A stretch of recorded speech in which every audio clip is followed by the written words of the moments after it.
Greetings and salutations, friends, and welcome back, old friends and all of the new friends. I've been noticing quite an uptick in new subscribers lately. So if you're new to our channel, welcome to you especially. And of course, welcome to many of you who have been here for quite some time. Tonight, we'll be discussing the disciples of disclosure, principally among them, David Grusch, who made some spectacular claims recently about alien crash retrieval programs and non-human bodies. And I think it's very interesting that the disciples of disclosure went too far this time. In my opinion, they manipulated members of Congress into hearing them out and hearing their evidence. And then they did a hearing that was almost entirely devoid of any evidence. Granted, two pilots, one of whom saw something on a radar screen that he couldn't explain, and the other who saw something he could not explain. But David Grusch is the person who, of course, made these absolutely fantastical claims of aliens and alien crash retrieval programs. And yet, it's been almost 90 days since he first did this interview with News Nation. And despite the many claims of him having all of this evidence, and these claims were being made both by him and, of course, the people that were profiting and promoting his story the most. And what I find interesting is that it is a absolute 100% fact that every person that was promoting and profiting from Dave Grusch's story and coming out as a supposed whistleblower have all been caught selling provably fake stories before. And we have seen the methodology that they use. They overhype and they underdeliver.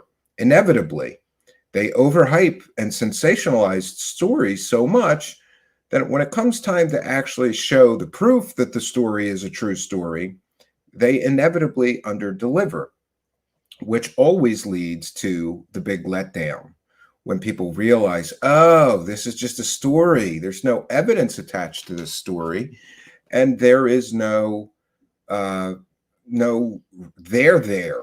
And we have been here so many times before, and we'll be here again. But I find it interesting that currently we are approaching 90 days now since Dave Grusch claimed that he had all of this evidence. Well, why can't we see any of it? Well, there's convenient excuses for why he can't show us any of the evidence.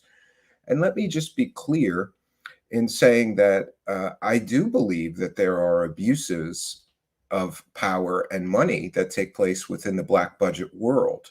Could he have found some of those abuses of power and money? Certainly.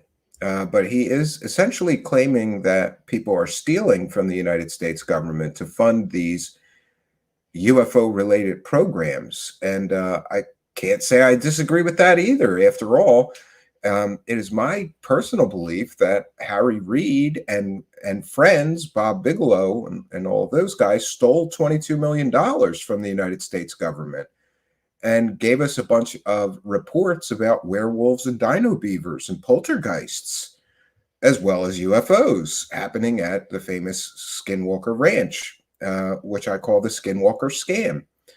So it wouldn't be the first time that someone, in my opinion, has stolen money from the United States government in order to study wackadoo nonsense. We also have TTSA that, in my opinion, has stolen millions of dollars by some reports from the United States military to study so-called UFO crash retrieval materials, which is affectionately known as ARTS parts. They weren't alien back when, they were never proven to be alien or material not of this earth back when Linda Moulton Howe was selling that fake story. But TTSA purchased the parts, which essentially amount to manufacturing waste, junk, garbage, purchased that garbage metal fragment junk from Linda Moulton Hale for $35,000 and then entered into a multi-million-dollar contract with the United States military, who wanted to study this strange, perhaps otherworldly material. Well, it's been several years, I believe, since that relationship started. So one may question then, where is the evidence of the original claims that were made by TTSA in order to entice the government into, in my opinion, wasting money on garbage pieces of metal? No, it would not be the first time that people, in my opinion, have stolen taxpayer dollars to study wackadoo nonsense that they believed in or believed was alien.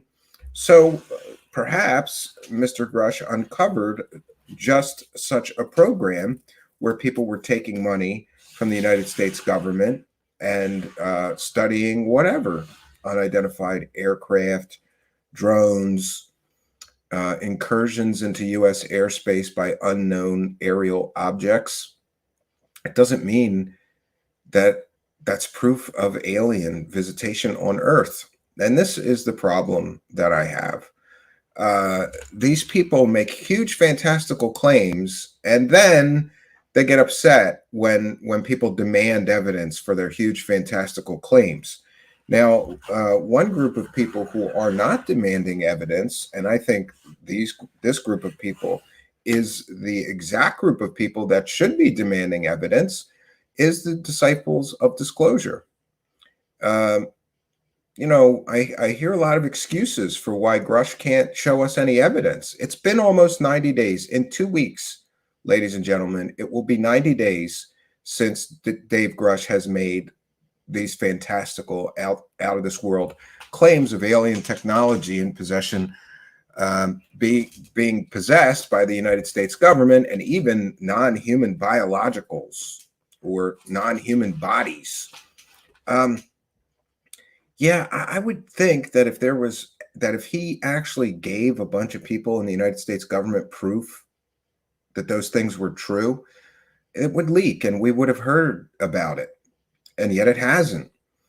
Additionally, some congressional staffers heard Mr. Grusch's so-called classified testimony. Remember, he claims that he can't share the information about the evidence that he has because it could be related to classified projects. Yet the United States government, the DoD, cleared him to talk about alien crash retrievals, to talk about non-human bodies and spaceships. Therefore, none of that is classified. Why then does he constantly cop out? Is this like the Lou Elizondo NDA cop out? Every time people demanded evidence of claims made by Lou Elizondo, he copped out. Well, I have these NDAs and my security clearance, so I can't say anymore. It's very convenient. If you're going to stand in the public sphere on a worldwide stage and claim that the government's in possession of alien technology, then you damn well better provide some evidence of the claims that you are making. And I don't think that it is a stretch or unfair for people to demand evidence when people are making such fantastical claims. In fact, I believe that they should expect people to demand evidence if you're going to claim that. You know, if I stood in my town square and told everybody there was a werewolf in this town, people would want evidence of the werewolf, right? They wouldn't just go, oh, yeah, there must be evidence of a werewolf because this guy said there is. That's testimony. That's evidence. Testimony is evidence. All of the garbage excuses for Grusch fall apart under scrutiny. And now we see the entire circus that is around this Dave Grusch story is it's quite laughable, to be honest with you. We've got a mental patient that forgot to mention that he was confined to a mental institution, a few years ago, testifying before Congress that we're in possession of alien technology, and he's got all this evidence and proof, but he can't show it to us. Then we've got Ryan Graves, who's got his own UFO organization, and he's trying to get government contracts to study UFOs. And now he's going to be teaming up with the biggest UFO hoaxer, perhaps in human history. I don't know. It's close between Jaime Maussan, who he's teaming up with, and Third Phase of Moon. So I would ask you, is Ryan Graves any different than Third Phase of Moon? They also work with Jaime Maussan, and they're big hoaxers. So, what is really going on here?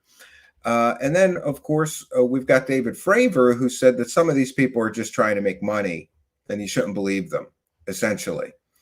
And then, of course, we have Ross Coulthart, who has been caught just by us, 3 separate 100% completely and totally fake stories we caught him selling. 3. The track record of the people who are peddling this story is not good. We've got Jeremy Corbell and George Knapp, who's also been caught selling completely and totally 100% fake stories about aliens and UFOs. Those guys have been caught selling fake stories too. And Leslie Kane and Blumenthal got the Lou Elizondo story completely and totally 100% factually wrong. Lou Elizondo never ran a $22 million secret Pentagon UFO program. He had no assigned responsibilities around UFO when he worked at the Pentagon.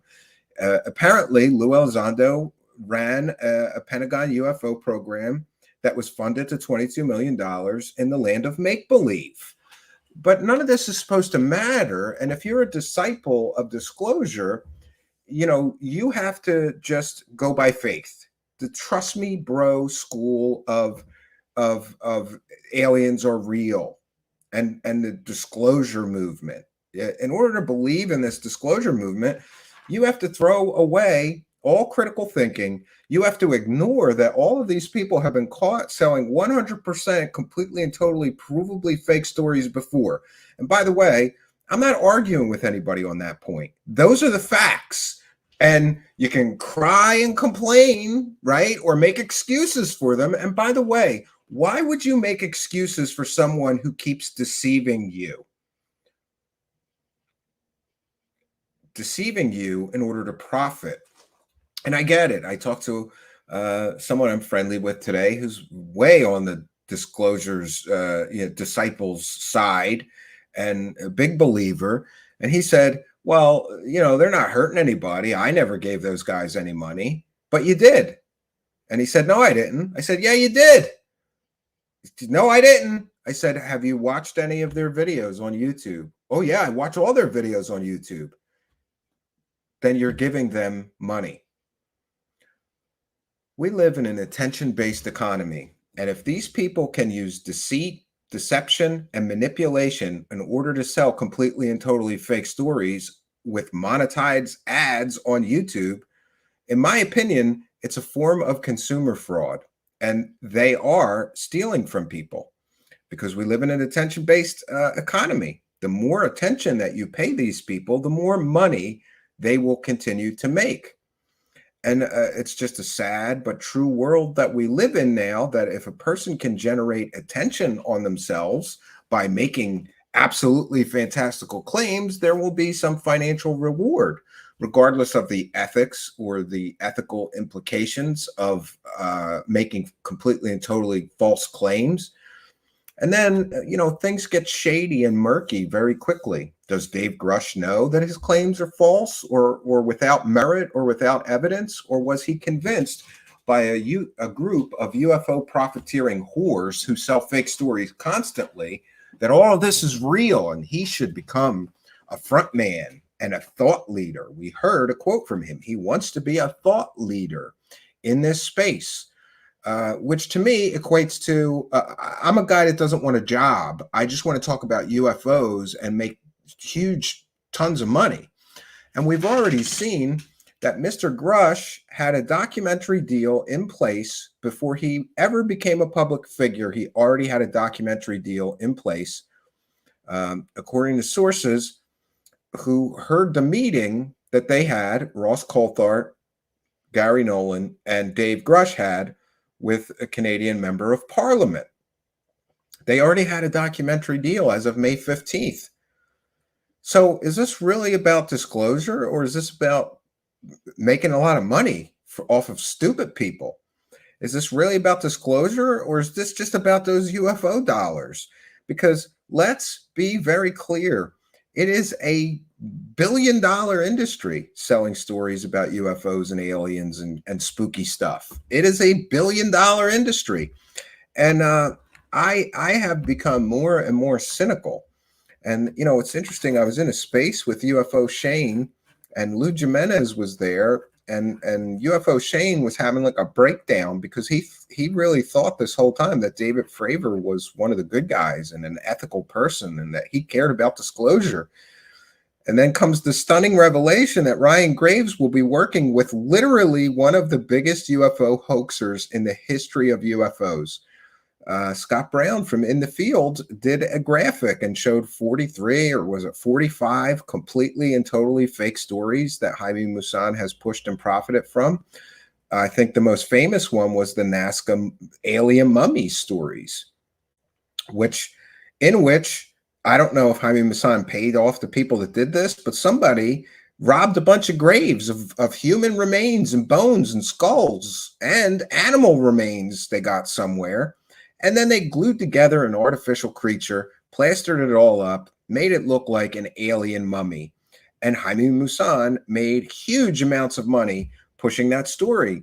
There was a documentary on Gaia TV. That's how you know a story is fake. If it's on Gaia TV, it's fake. And by the way, I'm aware of a paid government, an admitted paid government disinformation agent in the form of Richard Doty, who's on Gaia TV talking about reptilian aliens ruling the world now. And he's there every week, right? Every week, new episodes with a known paid government disinformation agent, admittedly, telling stories about aliens for money. Is any of this starting to, sound shady to anybody else, or am I the bad guy here? Because I've been the bad guy for simply pointing out the logical problems with all of this, and the lack of evidence, and the shady nature by which these stories are generated, promoted, and profited from. And we'll continue to point these things out, despite, we call it the truth tax here. I could make hundreds or thousands, or tens of thousands, perhaps, orders of magnitude more income here for our show if I just kept my mouth shut about all of these problems with the supposed disclosure movement, right? And isn't it interesting that all these people that are profiting the most won't debate someone like me, or Mick West, or Stephen Greenstreet, or anybody, Michael Shermer, or anybody else who's very skeptical of the claims being made? If your faith-based religion is so lacking in evidence that it will fall apart under debate or scrutiny, yeah, you got to run away from debate and scrutiny. But we see time and time again, when these people are scrutinized, we get to see what happens. We saw Linda Moulton Howe completely destroyed over one question about one fake story she sold of many, many fake stories. She literally fell apart after one question because she lives in a delusion bubble. Like many people falsely tell her what great work she's doing all the time, tell her what a great job she does selling those fake stories. So, some of these disciples of disclosure live in a delusional fantasy world where they're doing good things, bringing people the truth. But all their stories are based on deception, manipulation, lies, and lies by omission. So, what truth are they offering you? They aren't offering you truth. They're offering you a stupid form of entertainment for very stupid people. And I'm sorry, if you are not scrutinizing these people who get caught time and time and time and time and time again selling completely and totally fake stories, then you are part of the problem. What if everybody shut off Linda Moulton Howe and Jeremy Corbell and Ross Coulthart and all the other people that just keep getting caught selling fake stories? What if everybody absolutely refused to click on any of their videos? Their money would dry up and they would be gone in a few months or a year. They'd be completely gone without the constant attention being heaped upon them by stupid people.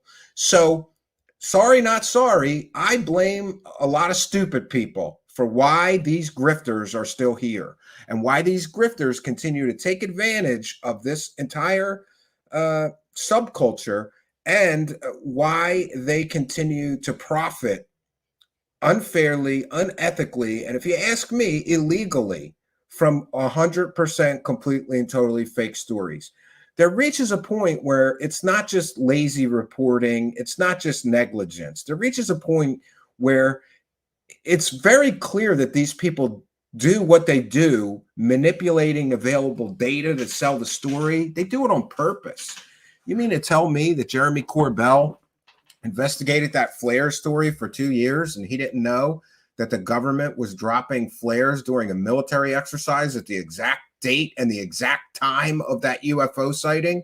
And he just by mistake left that out of all of his original reporting? And they investigated the story for 2 years with multiple journalists helping them, remember? No. There is a purposeful intent to deceive happening here. And like any good con, you got to play dumb if you get caught. That's what they do. They use the hoaxer dunce defense. I'm so stupid, I didn't know how to check if there was military exercises going on there, Stephen. Even though John from the Black Vault and Mick West found those 5 minutes after we aired our story. 5 minutes is all it would take to figure out what that object was and to confirm that it was not a UFO. But hey, don't ever let things like facts and evidence, if you want to be a good UFO con artist grifter, don't ever let something like facts and evidence get in the way of a good story you can sell. You just do the lie by omission. Hype up the story and forget to tell everybody about those military flares and exercises that were going on. Right? Do you know how many thousands of dollars Jeremy Corbell made from that story? I don't know exactly, but he made thousands and thousands of dollars from that completely and totally 100% fake story. Wasn't a UFO, it was flares. And that's the big letdown, right? And what did Corbell do in order to make those thousands and thousands of dollars? He overhyped and over-sensationalized. He manipulated the available data, including doing a huge lie by omission. Oh, we forgot to tell you about those flares being dropped by the military right at the exact time, at the exact date, and at the exact location of this UFO sighting we're selling as a craft, an alien craft. I have reached a point of just literally laughing at all of this. All of it. I laugh at it now. I don't really have a choice because this UFO circus has become exactly that. It is a circus of ridiculousness. But again, if you're one of the disclosure disciples, all you have to do is ignore all of the facts that I just gave you and pretend that these people are not. You have to pretend they're not scumballs that are deceiving people on purpose in order to line their pockets with UFO dollars. So, more and more, that's why I called tonight's episode Disciples, Dave Grusch and the Disciples of Disclosure, because this is a faith-based belief system. This is not based on evidence because there is none. This is not based on, verifiable proof because there is none. This is a faith-based belief system, much like a religion or a cult. And of course, there are the cultic aspects of people using fair game tactics from Scientology to destroy critics of their faith-based religion or UFO cult. These disciples of disclosure have doxed people, threatened people, intimidate people, harassed people. And what was the crime of the people they doxed, threatened, intimidated, and harassed? Well, those people told the truth to the disciples of disclosure, and they didn't like that. for a bunch of truth seekers who are so concerned with disclosure and government transparency, when someone actually tells them the truth about what is really going on here, and by the way, we do our best to bring you the truth, they get attacked, threatened, intimidated, humiliated. Let's pull out any bit of dirt that we can find on that person to discredit them. Let's threaten their family, their wives, their children, their livelihoods. Let's call their work and get them fired from their jobs because we don't like them screwing up our delusion. And make no mistake about it, if you are ignoring all the facts that we lay out for people here, then you are living in a delusional fantasy land. And this, my friends, is the problem. And I just want to put on the record that this time the disciples of disclosure have gone way too far. This Grusch story is a huge bluff. And there's going to be consequences. Did you disciples of disclosure think that you could wheel a mental patient into Congress to say, aliens are real and we've got bodies and we've got spaceships? And I talked to people who told me that the aliens are real. Did you disciples of disclosure think that you could wheel a mental patient into Congress and say those things?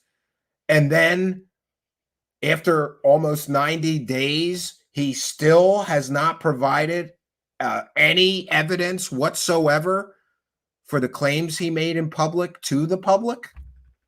Did you really think that you could just bluff your way through this with no evidence, no proof, no names? Remember what we were told. This guy's going to name the names of the programs. He's going to name the names of the people that are running the programs and working on the programs. He's going to name the project names and the locations. He's going to name it all. He's going to blow the whistle. This guy has he must have a dog whistle, because no one can hear him blow his whistle, because his whistle, it's like a defanged wolf.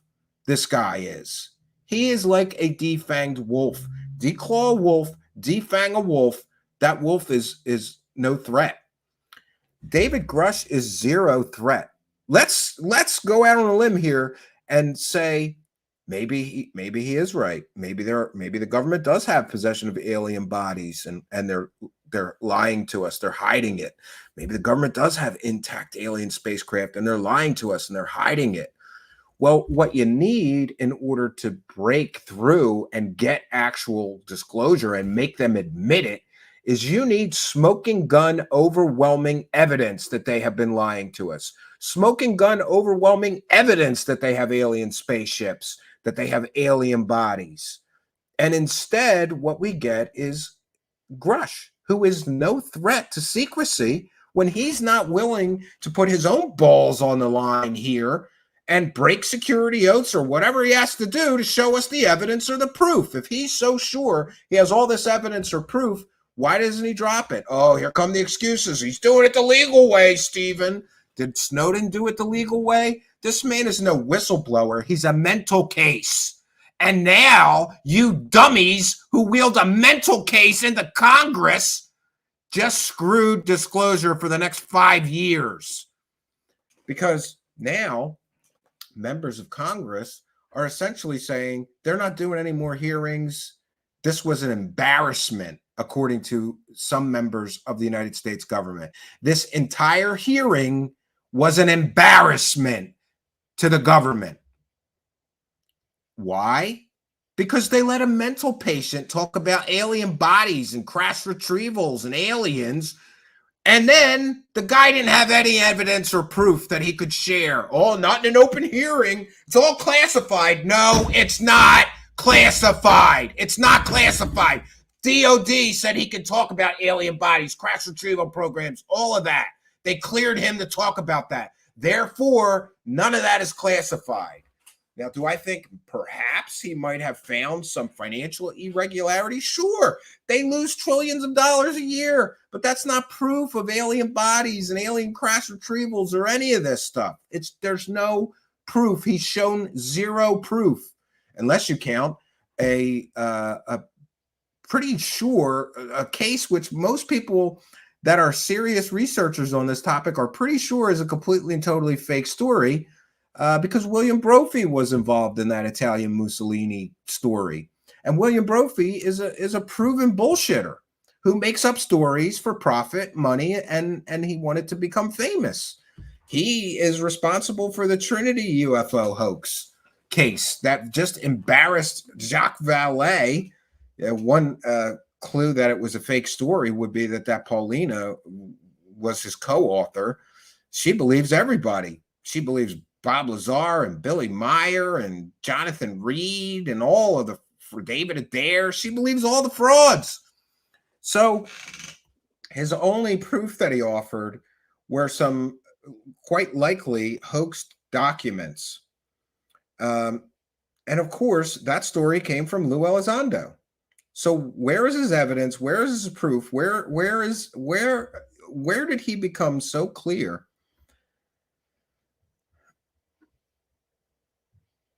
Yeah, I'm just going to share this as well. So the members of Congress are understandably embarrassed that you idiots wheeled a mental patient into a congressional hearing who had no evidence and no proof of huge fantastical claims he made.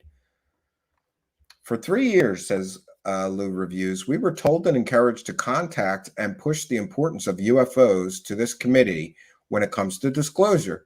Today, it means nothing. Why?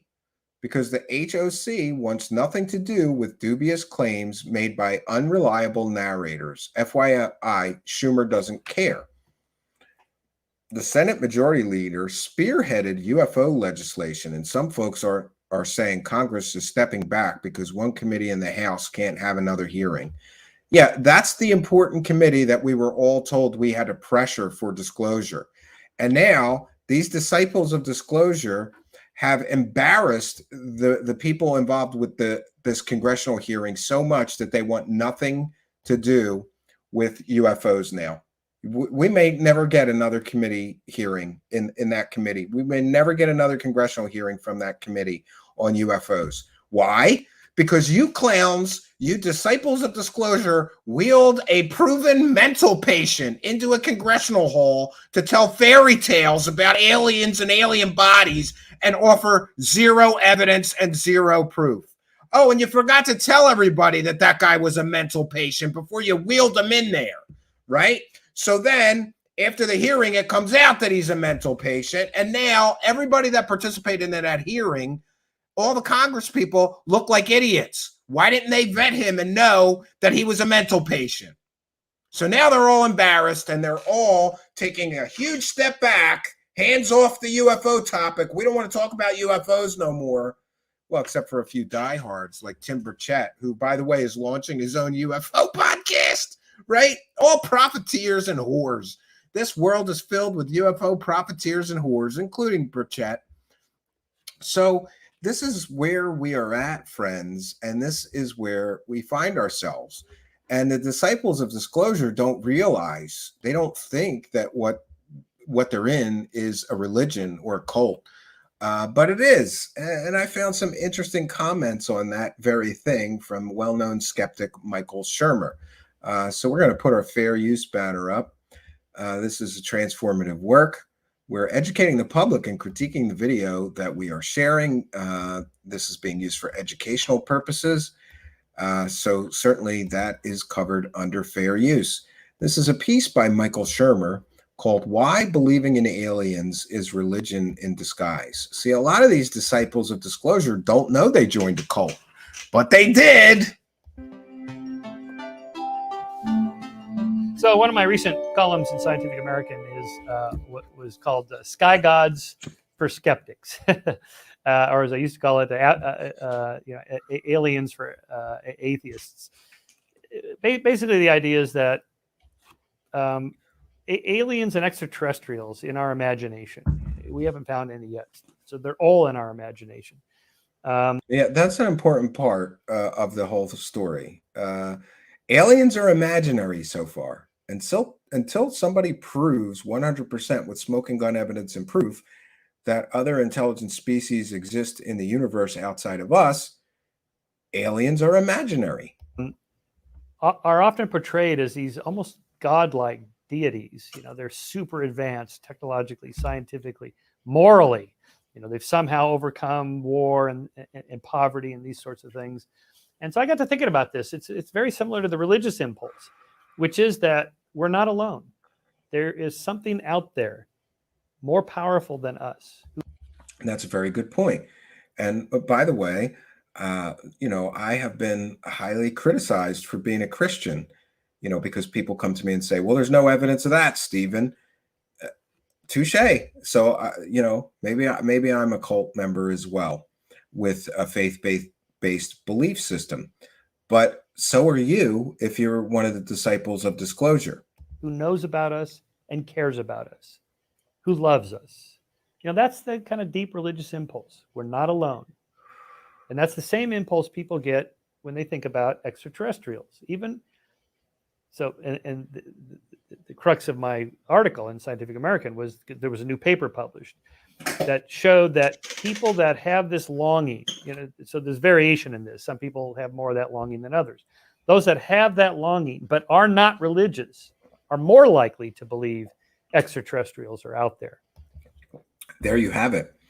People who have that longing but are not religious people are more likely to believe that extraterrestrials are out there than people who are religious. And I really do think that aliens for atheists is a very good point. They're always depicted as super technologically advanced, super spiritually advanced, and by the way, how do we know all of this? Where is the evidence to support that? What if there's aliens out there and they're in a caveman stage of existence like we were thousands or tens of thousands or hundreds of thousands or millions of years ago? Why can't there be aliens that are out there that are less technologically advanced than us? Why are they always depicted as more technologically advanced than us? And usually always depicted as much, much more spiritually evolved than us, ethically evolved than us, right? Interesting. In other words, if you have the religious beliefs, God, Jesus, Muhammad, whatever your religion is, you don't really need the aliens. So you're satisfied with that. But if you don't have that, then you're more likely to go for the extraterrestrial hypothesis as a viable one in the sense that it makes me feel good.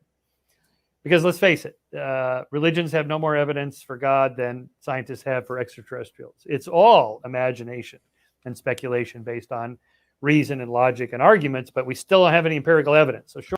Yeah, I don't know. Arguments can be made against that. After all, verifiable miracles may be considered evidence of God. Prophecy being fulfilled may be considered evidence of God.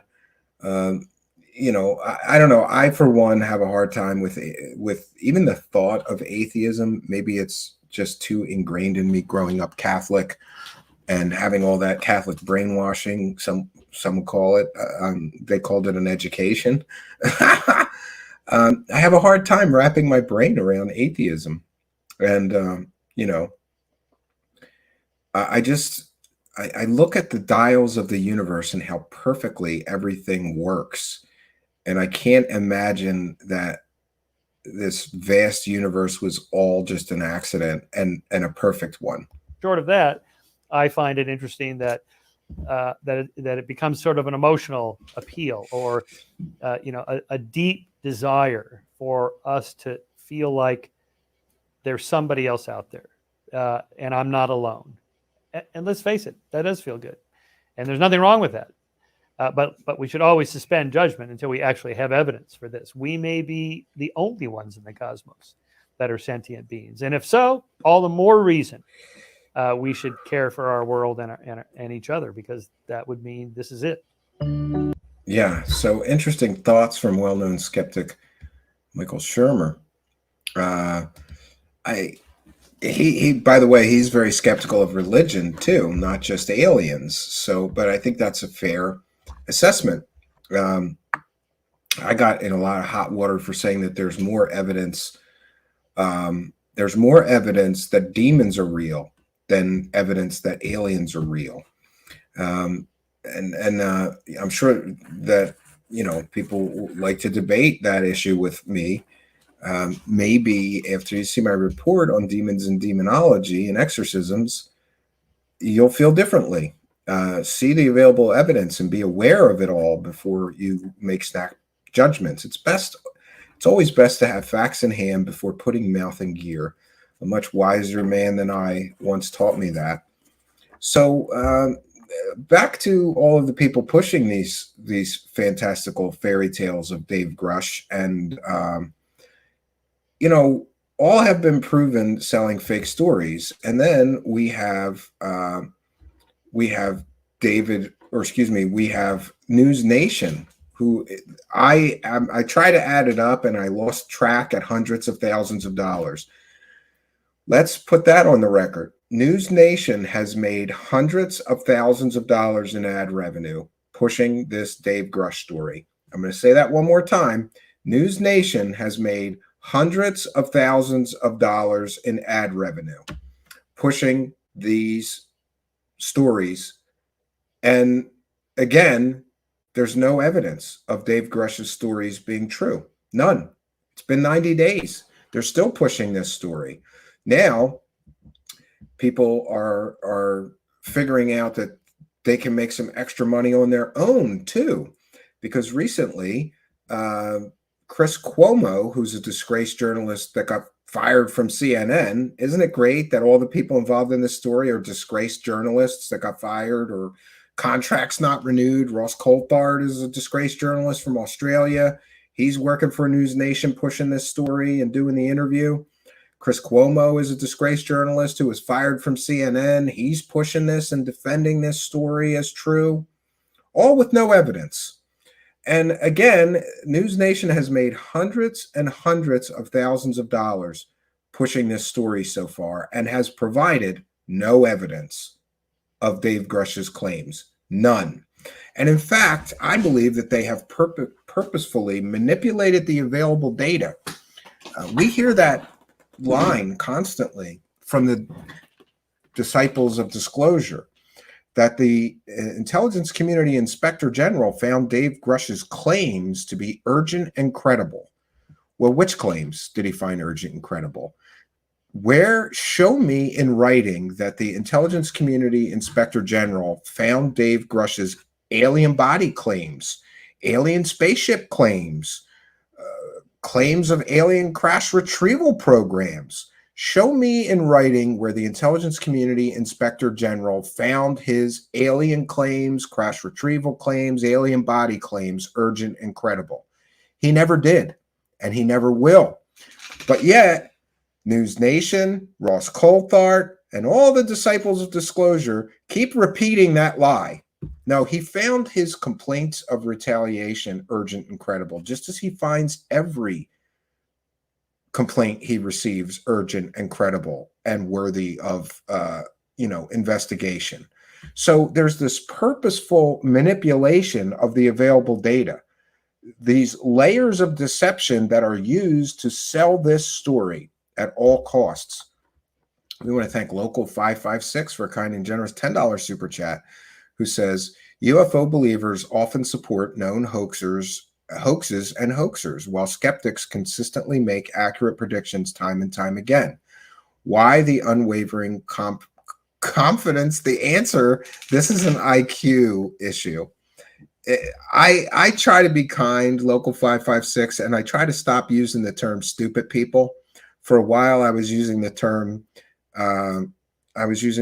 vulnerable people, desperate, vulnerable people. But really, I truly believe, Local 556, that, yeah, some of these people are just stupid and they don't have the gray matter required to do the critical thinking and really evaluate whether this so-called groundbreaking information these people are selling is true or not. And remember, I keep repeating this mantra. These people aren't telling stories. They are selling stories. There's a difference. Would I find Grusch more credible if he didn't already have a documentary deal signed before anybody even knew who he was? Yeah. If he tried to profit zero from this, if he kept his real estate job going and he didn't try to speak at UFO conferences or get documentary deals or book deals like Elizondo or TV show deals, certainly if he was telling the story, not selling the story, I would find him much more credible. But when money becomes involved, you have to consider that that's a motivating factor for them to push these stories, especially stories that are faith-based, trust me, bro, stories that don't have evidence. But thank you for your kindness, generosity, and support. It's much, much appreciated. We have the support of many people who want to see us continue this journey. And many of you are helping us to praise the cash. And we thank each and every one of you for helping us. Thank you, Local 556, for helping us to praise the cash. Praise the cash. Praise the cash. Praise the cash. Praise the cash. We're praising it up in this bitch tonight. Thank you, Local 556. We're doing our best to try to praise the cash.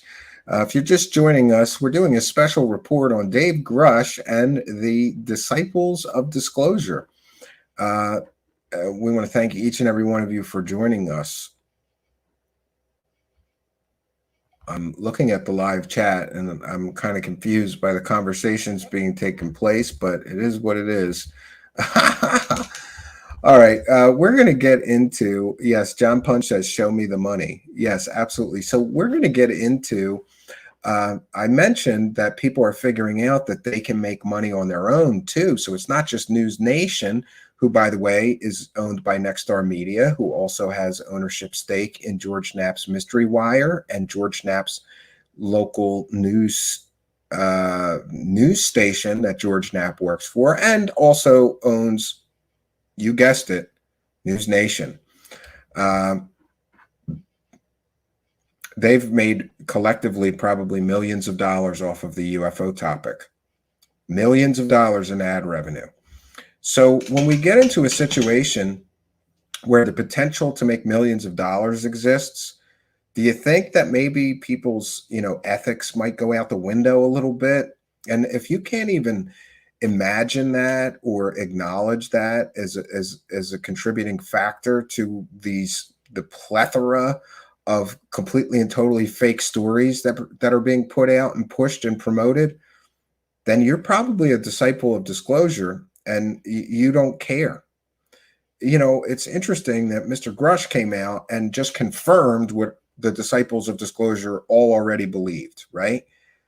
They all already believed in alien crash retrieval programs, that the government has bodies and intact spacecraft and debris from alien technological spacecraft that they've recovered. All those things were already believed by the disciples of disclosure. So isn't it a little suspicious that along comes Dave Grusch to confirm all those things that these people already believe? I think that it's really, really telling that he just basically confirmed everything that the disclosure disciples already believe. Now, friends, we're going to get to this interview because Chris Cuomo is cashing in not only with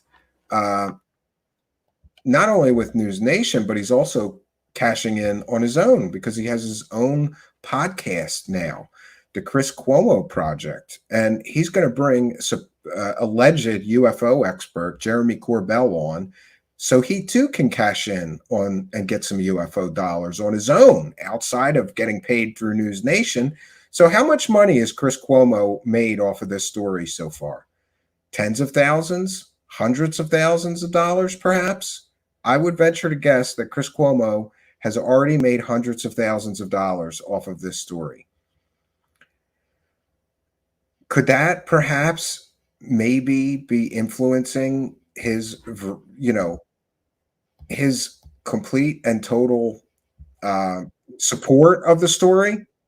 Remember, when a reporter came out and told everybody the truth that Dave Grusch was a mental patient, he lost his mind, and he had to go on News Nation and do a piece calling it a hit piece, and how dare they report accurately that this man is a mental patient. He saw the money drying up, and they're going to do whatever spin they have to do to keep this money going. So this is an interview with Jeremy Corbell, of all people.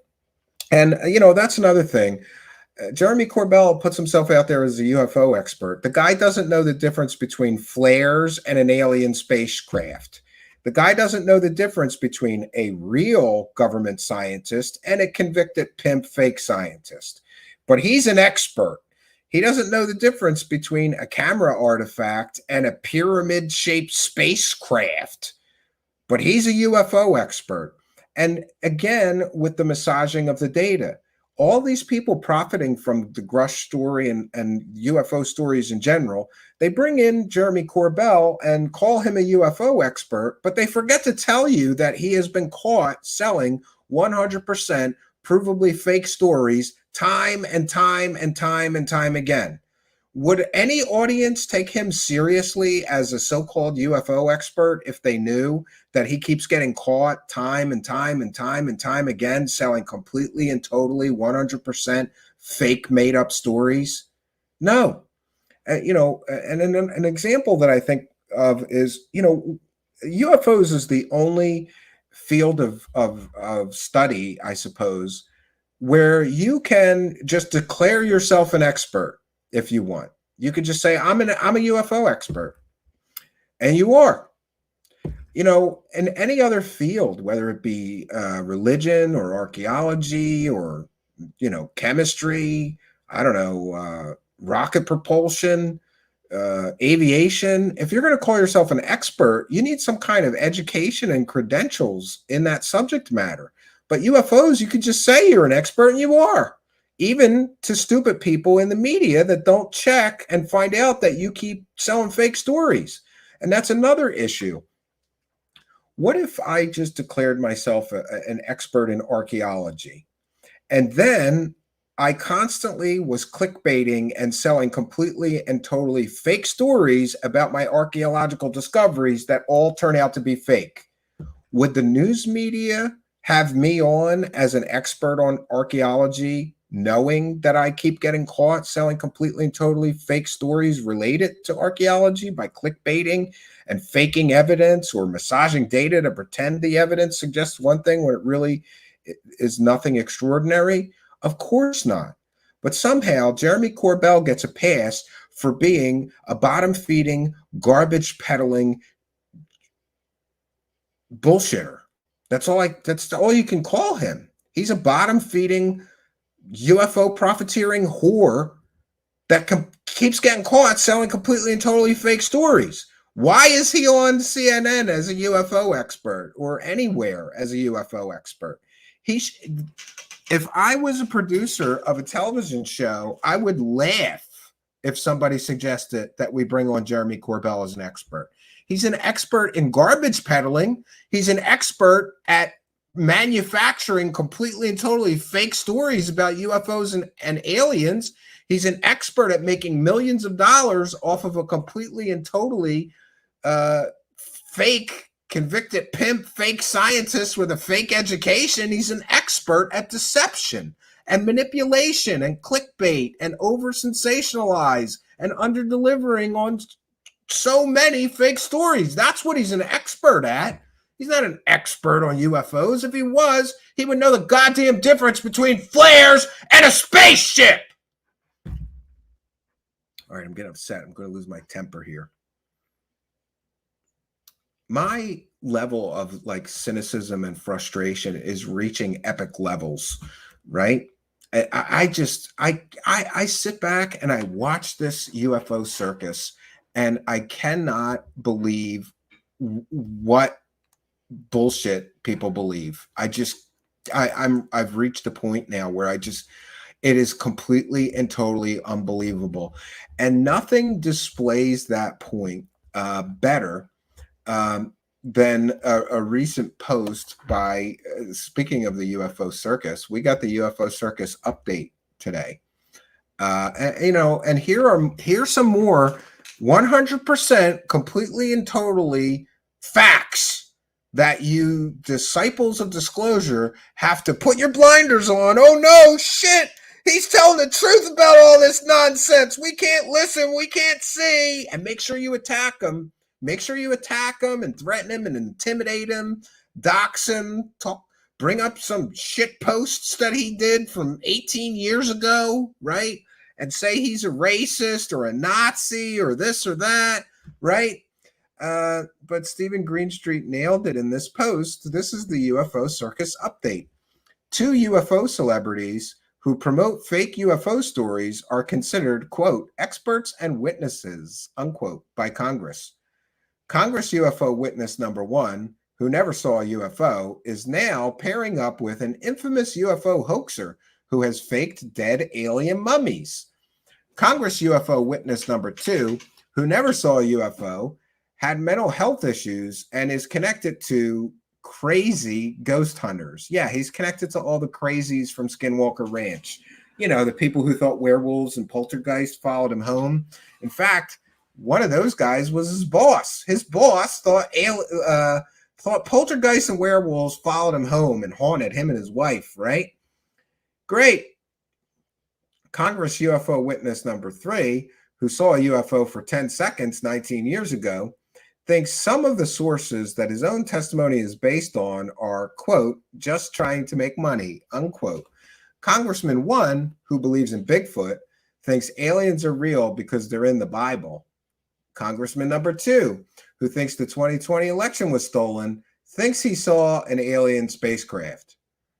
Congressman number 3, who supports Crusade for Christ's, thinks UFOs might be angels. Yeah, he actually said that.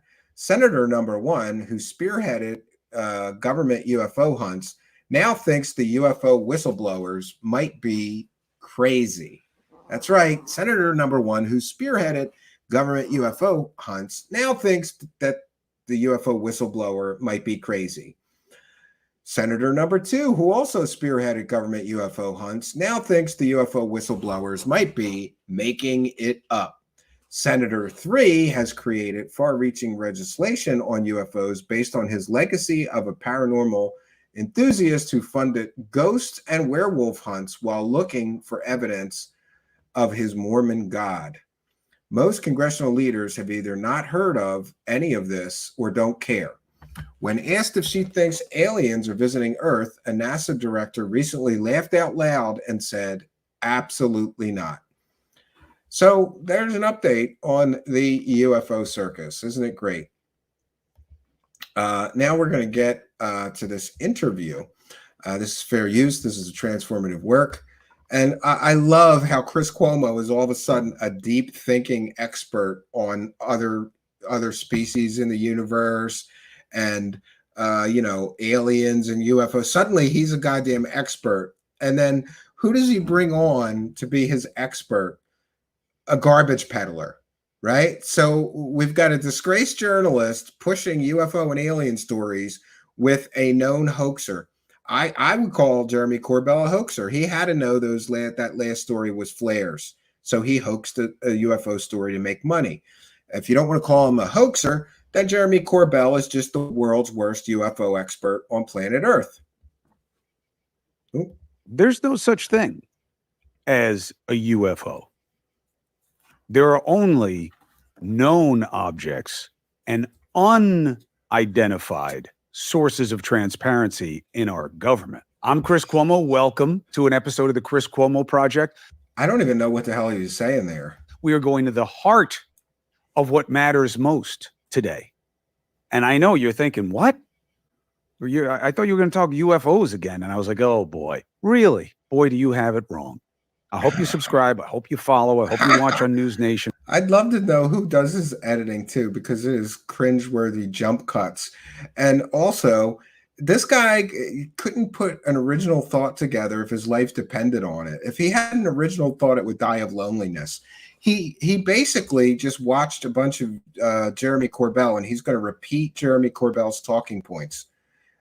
Really ridiculous. And it's cringeworthy watching this guy, but I feel like we have to get through some of this. At 8 and 11 p. Eastern.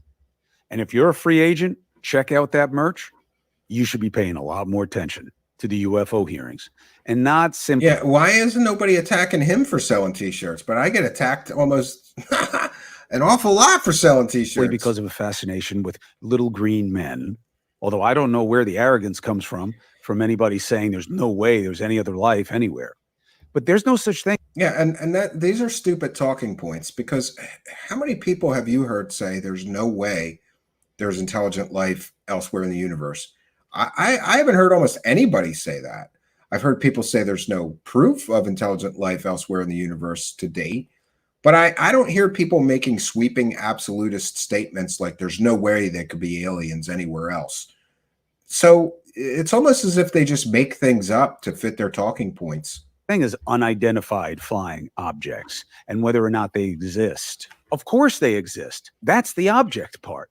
We know they're real. Sometimes they get explained as geese or a plane or a balloon or something else. Or flares. What's the something else? Or flares, like your expert. Why, if somebody Flares. knows this something else, if decades have been spent and your money and the personnel that are supposed to work for you and your interests have been working to find out what is something else, why do you know nothing? Why do I know nothing?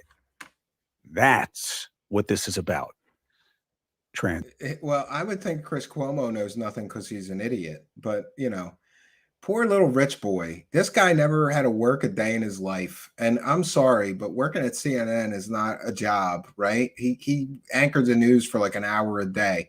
So what do you have to be there 3 hours a day, getting paid millions of dollars, right? Yeah. Transparency, which breeds trust. Okay? And by the way, his daddy paid for his college and got him all of his jobs too. that is what is really the boogeyman, not some far-fetched notion that these things are real. They are real. The question is, what are they from where? And the government knows a lot. These are Jeremy Corbell's talking points, right? And they're stupid talking points, because I think that most people would agree that UFOs are real. There are unidentified flying objects that sometimes we can't identify very easily. It doesn't mean they're aliens. And this is a false equivocation that the disclosure disciples use, right? Oh, the government's admitted that UFOs are real. Well, yeah, there's unidentified flying objects in the skies at times. It doesn't equate to they're aliens. But somehow, in the minds of the disciples of disclosure, if somebody says, yeah, I definitely believe in UFOs, they're saying they believe, or I believe UFOs are a real thing, that they're admitting that aliens are here. No, they're not. It's a false equivocation, and these people do this all the time. A lot more. Why won't it tell you? Simple explanations are simply lacking. Well, national defense. What? I don't understand. What do you mean? Why? Whose technology? How come we never hear about it from any of the other countries? Since when is it always true that someone who has great capabilities keeps it quiet? I think history has told us the opposite lesson. No, the Soviets tried to hide their nuclear tests from us. People who have great capabilities don't always make it public. It is a tactical advantage if your enemies do not know you have that capability. Again, stupid, piss poor argument from a stupid, piss poor, discredited journalist, a disgraced journalist. Look at Reagan in the 80s with Star Wars. Really worked to settle down the Cold War by letting them know we had a new missile defense system that could also be an offensive system. So I don't buy that. So what is the reason? That's why I'm asking the questions.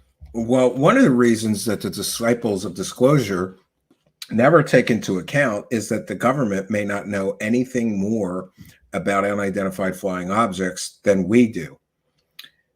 Sometimes things just go unidentified and are true mysteries. It doesn't mean they're hiding something. Though, do I believe the government hides things from us? Probably. I mean, look at that health situation. Okay, not because I'm kooky, not because it's a conspiracy thing. That's all nonsense. Jeremy Corbell is with us today, and he has been researching this as a journalist. He's got the contacts. He's not a journalist. He's a garbage peddler. There's a big difference between a journalist and a garbage peddler. A journalist does not get caught selling completely and totally fake stories for cash constantly. A journalist does not get caught lying and saying that he's got access to classified information.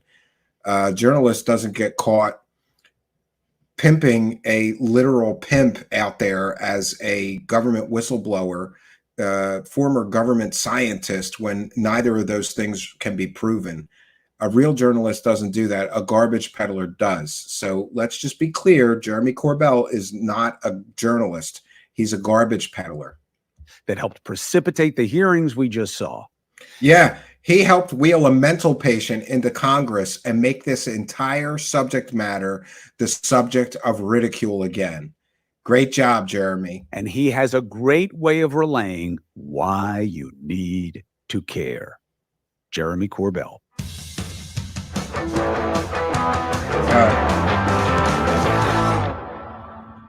Who does this guy's editing? It's Jeremy, what is the truth? About what, Chris? Oh, you know about what? Man, I am searching for the truth. That's the thing. I can tell you from somebody who's searching for the truth does not sell a story that's really about flares as an alien spacecraft. A garbage peddler does that. informed point of view, what I believe the truth to be. But the issue we have is we don't know what the truth is, and that's a problem for strategic surprise. This is the cringiest interview that I've ever have to sit through, because it's just two completely cringeworthy, disgraced garbage peddlers trying to cash in on the UFO thing, right?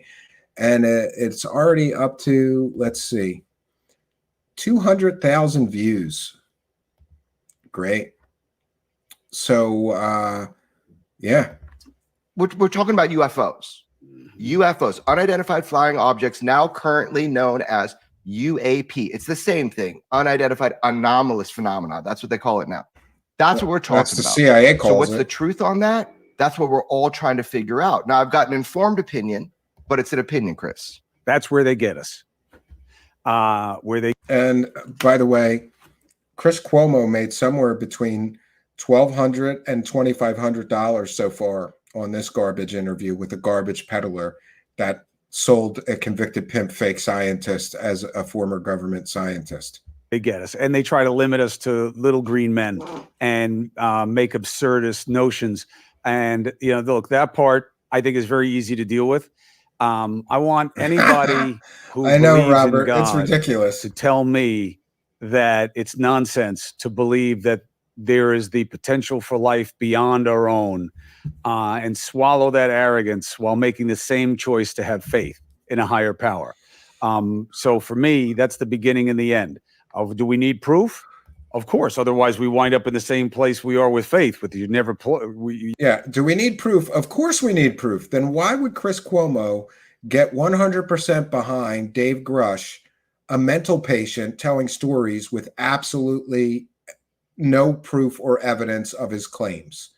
He just said we need proof, but he's willing to push a story that has absolutely no evidence or no proof, as long as it's financially lucrative for him to do so.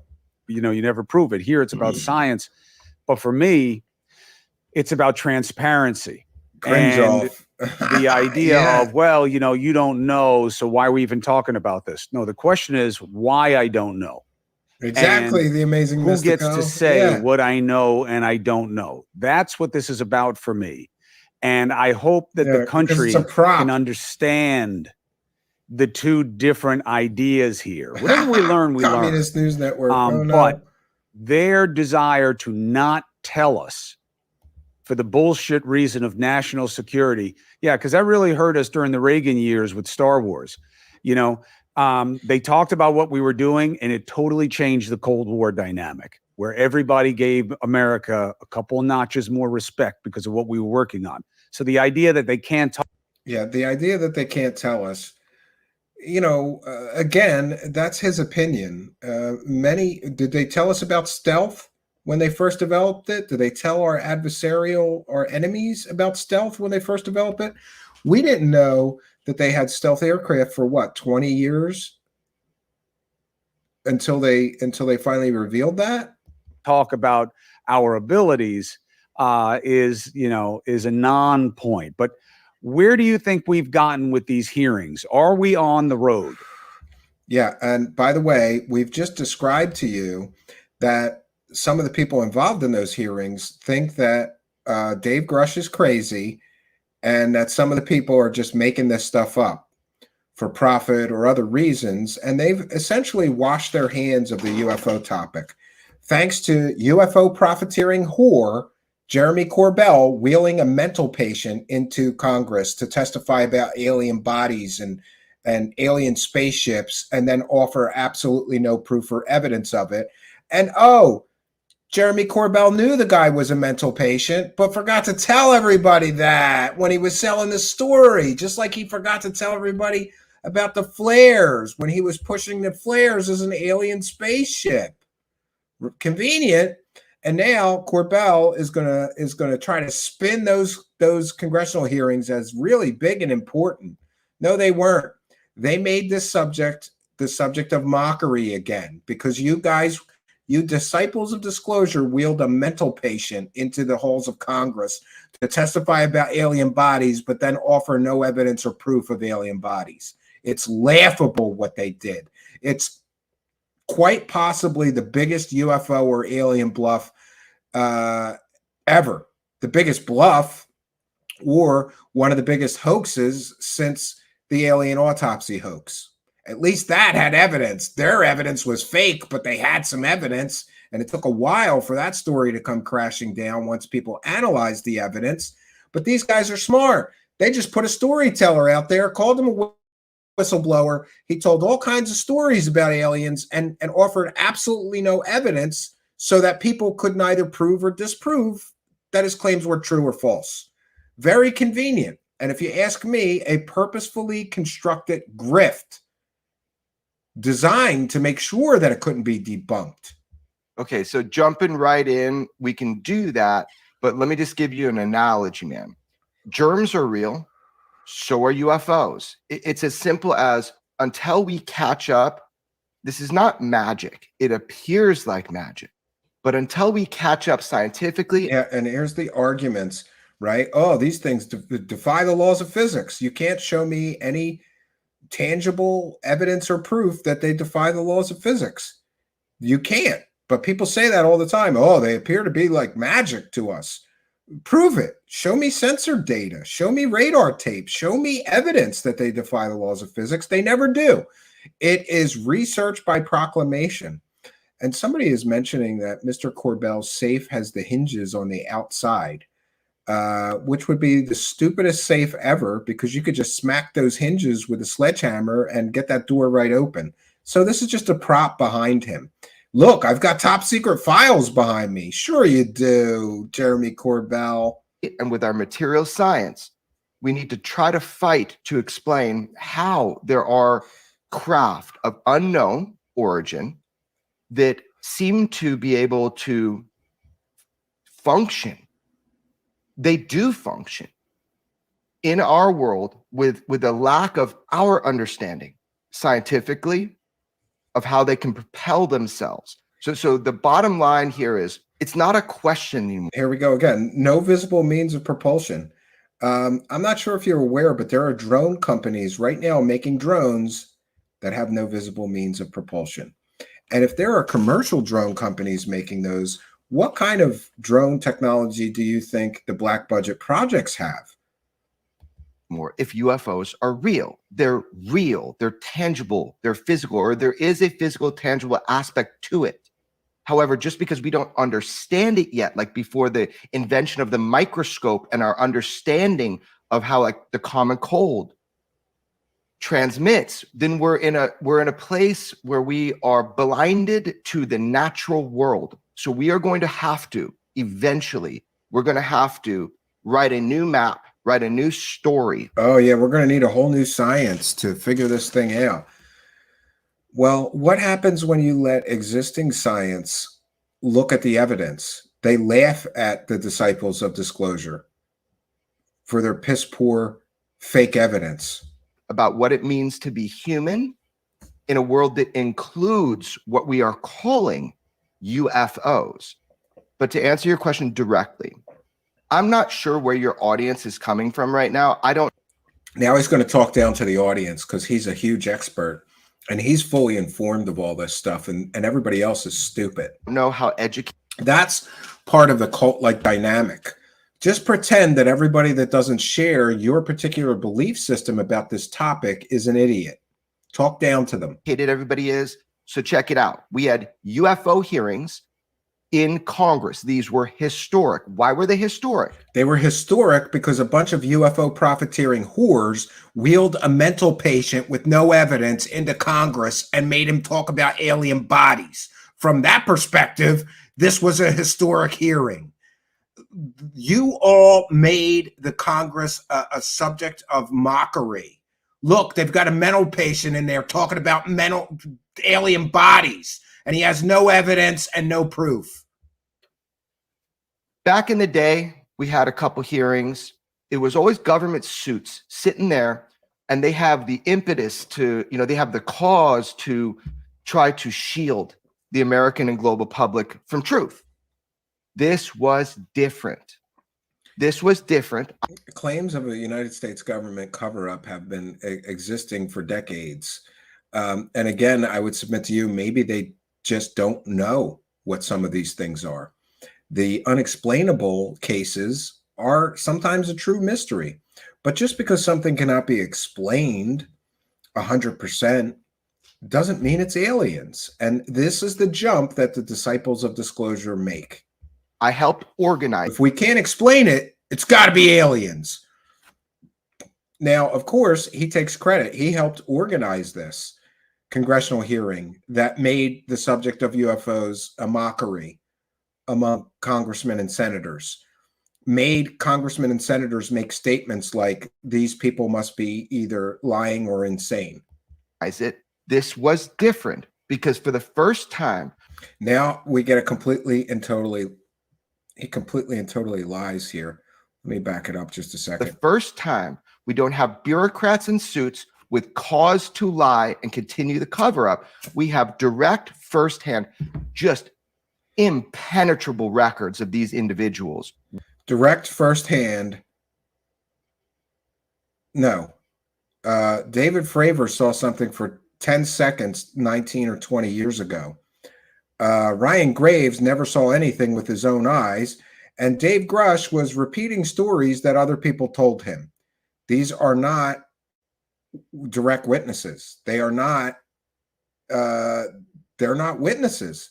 Two of the three are not witnesses, and the third, David Fravor, once apparently claimed that what he saw wasn't aliens, but secret United States technology, like a super advanced drone program or something being test flown. So Corbell just straight lies and said, "Oh, this is historic. We had 3 firsthand impeccable witnesses." Well, most people would agree with me that a guy that got put in a mental institution against his will by a judge is not an impeccable witness, especially when he has no evidence to share, no proof to share of his out of this world fantastical claims. 1 whistleblower, 2 pilots, Top Gun aviating motherfuckers. These guys that talked, I will tell you about them. They're friends of mine. I know them. That's why they were there. So they're friends of his. That's why they were there. It's all a big club. Look, we'll get you to testify in front of Congress and we're all going to make money off of this. That's why this was different. They told you, I engaged UFOs. We were absolutely powerless to their technology, whatever they are, wherever they're from. Don't care. I know you're Roman Catholic. Let's talk about religion too. But here we go. Then we have this one guy that says, if it was about anything other than UFOs, the world would be front page everywhere. But he said, I found misappropriation of funds, which, by the way, just you're a lawyer. That means theft. Yeah, well, it wouldn't be the first time that people, like I said earlier in the broadcast, it wouldn't be the first time that people stole money from the United States government to investigate things they believed in, like werewolves and dino beavers and poltergeists and shape-shifting skinwalkers, right? Somebody stole $22 million from taxpayers to study that. So could Grusch have found some misappropriation of funds? Yes. It does not confirm any of his claims, period. So he found theft in black programs, in compartmentalized secret access programs. By the way, we've seen no evidence or proof that he found theft. These are just claims being made by Grusch and his UFO profiteering whore partners like Corbell, Knapp, and Ross Coulthard. They're claiming that he found these things. We haven't seen evidence or proof that he found those things. So are we just supposed to trust that claim is true? Just like we're supposed to trust that the claims of alien bodies are true? Just as we're supposed to trust that the claims of recovered alien spacecraft are true? All with no evidence. Claims made without evidence should be dismissed. If it wasn't about UFOs, this would be huge. But because it's about UFOs, they got us. Now it's stigma. Well, the world is changing. You're either going to be informed or you're going to be uninformed. And that's up to you. So thank you for doing this. So what happened at the hearings? We heard for the first time under oath by direct firsthand witnesses that are absolutely impenetrable.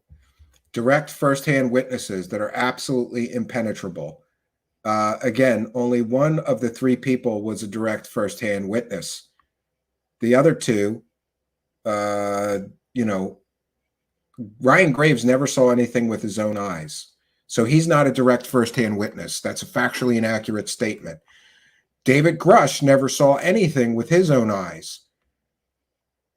Therefore, he is not a direct firsthand witness. Do we see the manipulation of the data points? He just lied through his teeth and said, we heard from 3 direct firsthand witnesses. No, you heard from 1, not 3. 2 of them were not direct firsthand witnesses to anything. To stigma, impenetrable, to ridicule, and they are impenetrable because of their impeccable service to this nation. They are impenetrable. They have impeccable reputations. Yeah, except for that time that one guy, Dave Grusch, got put in a mental institution against his will by a judge for a mental evaluation after going on a drinking binge and threatening to kill himself and begging his wife to kill him. I would submit to you that to most sane and rational people, people that aren't members of the Disciples of Disclosure, that's not an impeccable witness. That's a very, very flawed witness. He also has autism, which is an issue because scientific studies prove that people affected by autism cannot tell when they are being lied to or manipulated, as well as a person not affected by autism. So did a bunch of people manipulate this very vulnerable man with mental problems and autism into a belief system? Very well could be. That's what people saw on Wednesday. No holds barred. What I tell people, and it sounds like I'm joking, but I'm not, is when they're like, yeah, but I just wish you would focus on Hunter, Biden, or Trump and this and that. I say, there's an irony in that. Forget about my feelings about the poison of the two-party system and how we're just allowing opponents to attack each other. Yeah, could be Chicago 420, not ours. Maybe that's where he got his proof. You learned more in that UFO hearing than I've really learned in any of the Trump or Biden hearings. How? There is more real information to know about what is absolutely in the air. Okay. Yeah, of course, there's always more information to be known. This is such a stretch that these guys have to do to sell this garbage. Okay, the only part of the UFO or UAP he just lied through his teeth, UFO Shane. There is an object. Facts matter. That's another thing. Maybe if you're trying to have convincing arguments, you should not just straight lie to people that you're trying to convince. To sit there and say, we heard from 3 direct firsthand witnesses when that's a completely and totally factually inaccurate statement It proves that they're willing to deceive people, use deception, and just straight lie through their teeth in order to sell the narrative that they are selling. It's a narrative that they are selling. There are multiple objects. They're real. It's not made up. They're not fake videos. So they're not. Many of them are fake videos. See, this is where Chris Cuomo bluffs his way through this interview. Does he know that Jeremy Corbell is one of the people that put out a whole bunch of fake videos claiming they were things they weren't? Yeah, there is fake videos. He just said they're not fake videos. Well, Jeremy Corbell's videos are mostly fake. Ridiculous. Ridiculous layers upon layers upon layers of deception. Not even really phenomena, because the government has explanations for a lot of it. Unlike what we're learning with Trump questions and Biden questions, which just lead to more questions, but we're not getting any answers. We know there are answers here. The frustration is, yeah, there's definitely answers. Like some of these things are flares and not alien spaceships. And garbage peddlers like you're working with right now, Chris Cuomo, shouldn't sell flares as alien spaceships, but he did. He did that. And now you're interviewing him and calling him a UFO expert and a journalist, you dummy. the people who know the answers feel like they don't have to show up. And that's why I am so interested to see in how Congress deals with this. And I'm so shocked that the Biden administration hasn't grabbed it. If I were in power right now, this is the only no-brainer, full consensus, doesn't matter what stripe you are issue people care about. And forget about deep state. I would grab hold of this and say, yeah, I'm gonna find out more. This and the Kennedy assassination. Okay, then I'd say, you know what? We'll give him I'm gonna release more information. I'm gonna go call NASA. I'm gonna call whoever it is, whatever clearance you need. I have. Okay, so I'm gonna call them and I'm gonna say, on the safe thing. Yeah. You're gonna show me what more information you can give right now, and I'm gonna put it out because I said so. And I don't know why they don't accept what you're talking about, the stigma. But if people see it as transparency and who's working for whom, Thrill Seeker wants I think you Corbell to get abducted and taken to another planet. This has been a long search of mine for why this obfuscation. So we will get to ground zero today on what is going on with UFOs. Like, we'll do that. But I just want to drill into something you just said. You said they're real. You're right. Yeah, UFOs are real. And there's a technological component to UFOs. But how do we know that? Yeah, UFOs are real. I don't think anybody would dispute that there are unidentified objects sometimes seen in the sky. But again, Corbell equates UFOs being real to aliens being real. It's a false equivocation that they use all the time, these disciples of disclosure. So let me just clarify for your audience if they're not caught up, because I'm not upset people aren't caught up. It's not their fault. This has been a planned darkness, so people don't know about it. And I understand why it was done, and I understand why we need to get past that now. Well, that's true. How do we know that UFOs are real? Here's how we know. I agree. UFOs have been part of the human experience since the beginning of recorded human history. You can look at that. Now, what are UFOs? I'm not touching that yet. I'm just saying, are they real? Here's the difference today. The difference today is it's not Uncle Joe, not even Uncle Joe, the fighter pilot, that says he saw something. We have corroborative, visual, and tactical evidence when it comes to multi-platforms picking this up using artificial intelligence and integrating the systems. So you've got now he does a big bluff about all the available evidence. So we've got multiple sensor platforms and we've got visual evidence, and how come he's never put a case like that together and shown us the incontrovertible proof with all the sensor readings, etc.? He's bluffing. He's just making shit up. Again, if he's willing to lie and say that we heard from 3 firsthand impeccable witnesses, now he's lying and saying we have multiple sensor platforms and artificial intelligence systems and visual evidence. Why do we not see a case like that from him with visual evidence, with multiple sensor readings from multiple sensor platforms, with AI picking these things up? He's never shown that. He's never proven that this is a true and accurate statement. He's bluffing. The big bluff happens all the time, friends. Got a pilot saying, I chased the UFO like Commander David Fravor. You've got a guy saying, I filmed the UFO like Commander Chad Underwood. However, you got these people saying it not as the first point of understanding.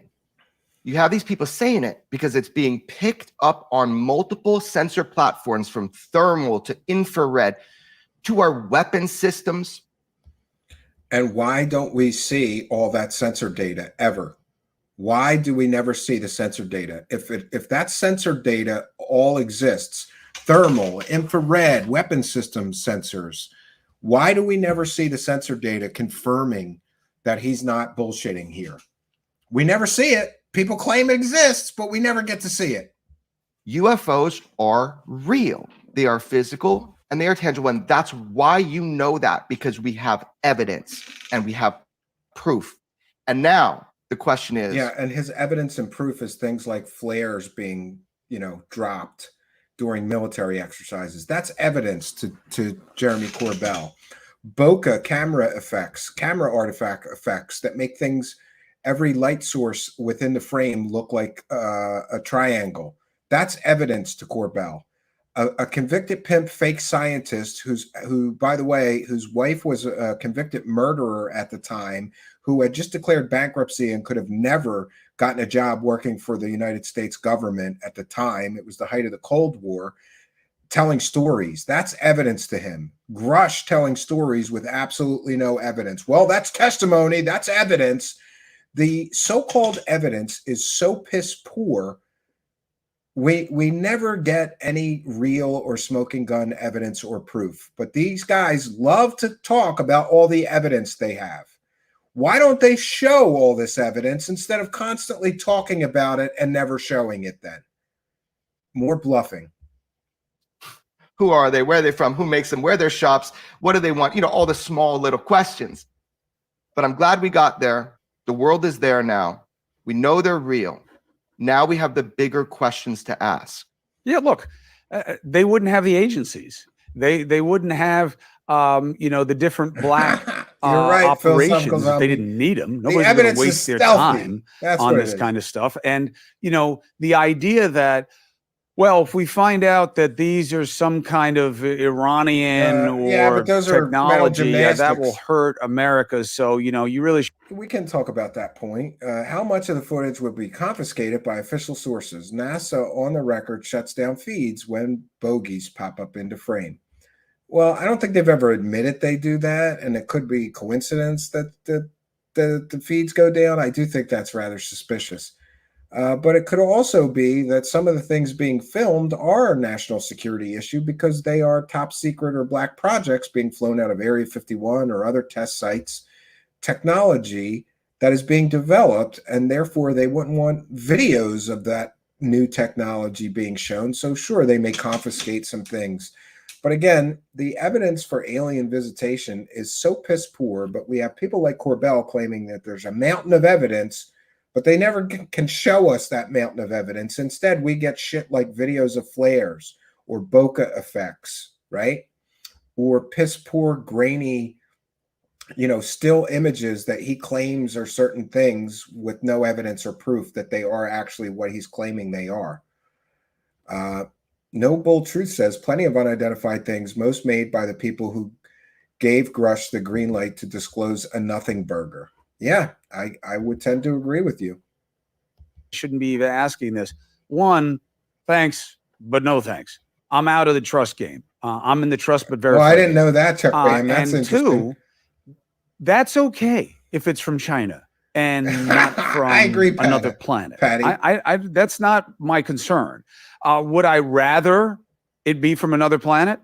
Yeah. Why? Because I think it would be incredibly restorative of the beauty of humanity and of being open and of believing in more and better. I think it would be great to have more possibilities of understanding. I agree, wouldn't David. default to some stupid movie where they're here to destroy us. If that's what was going to happen, we'd be gone. The only thing that's actively trying to destroy us is us. That we know also demonstrably. So I'd rather that'd be amazing to have something extraordinary. But if it's Oh, Iran, that's interesting. okay. And I get it. You don't want them to know. But as we always know, and I've learned this early in this Corbell evidence is journey, at Brokeback I remember Mountain, yes. once after 9/11 doing a story Yeah, I've heard that they do shut about it down. anthrax and anthrax being weaponized in Subway. You're by right. That's interesting. throwing it in after the train I goes remember by, that. and it would go all over the place. And people went batshit crazy. You're Bananas. telling the terrorists how to kill us. And I was taken by surprise by that because I was like, wait a minute. Exactly. Where Yeah. do you think I got this information from? This is online in books and manuals and planning. They know already. And I similarly, agree, Chuck Bam. the idea that the Iranians don't know that they just happen to lose one of their probes or whoever it is, or Nothing whatever it Burger, is, 6 they cents. know Yes, it that was we Nothing have it. Burger. So that game doesn't work for me. The only game that works is this hurts us if we say what we know. Okay.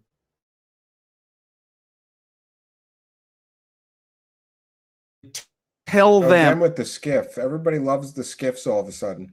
and then let them communicate to us why it's okay that we don't know, but they know. That's how our system works. You're at the heart of it. So check this out. I want to really be clear with you because I feel like you really want to know.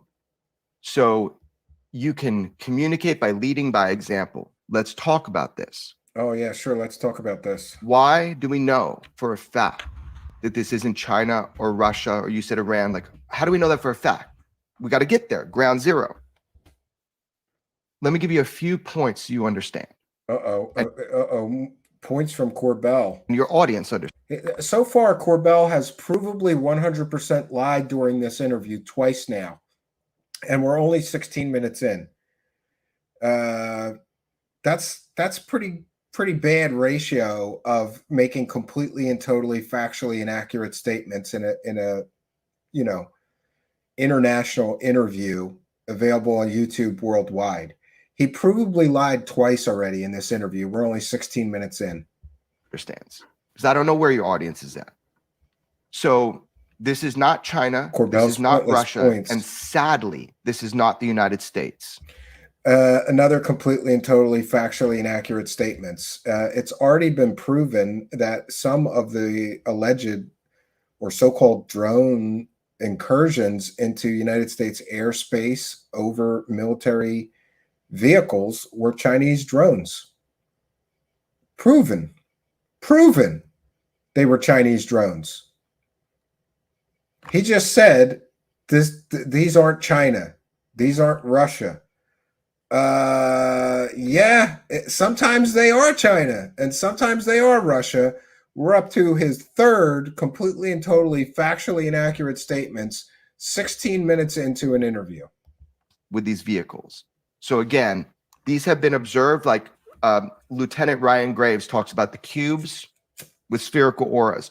I'll give you an article from the 60s where a military pilot and a commercial pilot, and this was reported in the probably Alamogordo News, which is right around the nuclear areas. I believe it was that one. I'll give it to you. I showed it on Rogan's show, right? This document. Exact same thing. Been happening for a while. But also, here's how you know. People seeing similar unknown objects in the sky, again, this is false equivocation.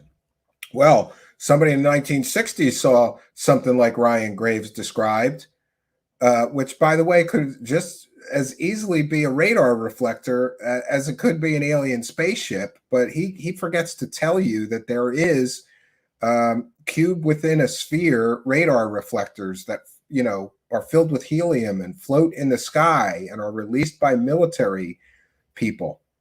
He forgets to tell you that. That's the lie by omission.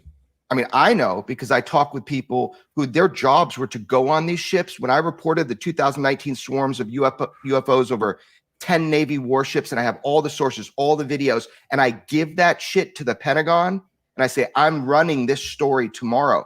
They didn't have some of the footage that they captured that I was able to obtain.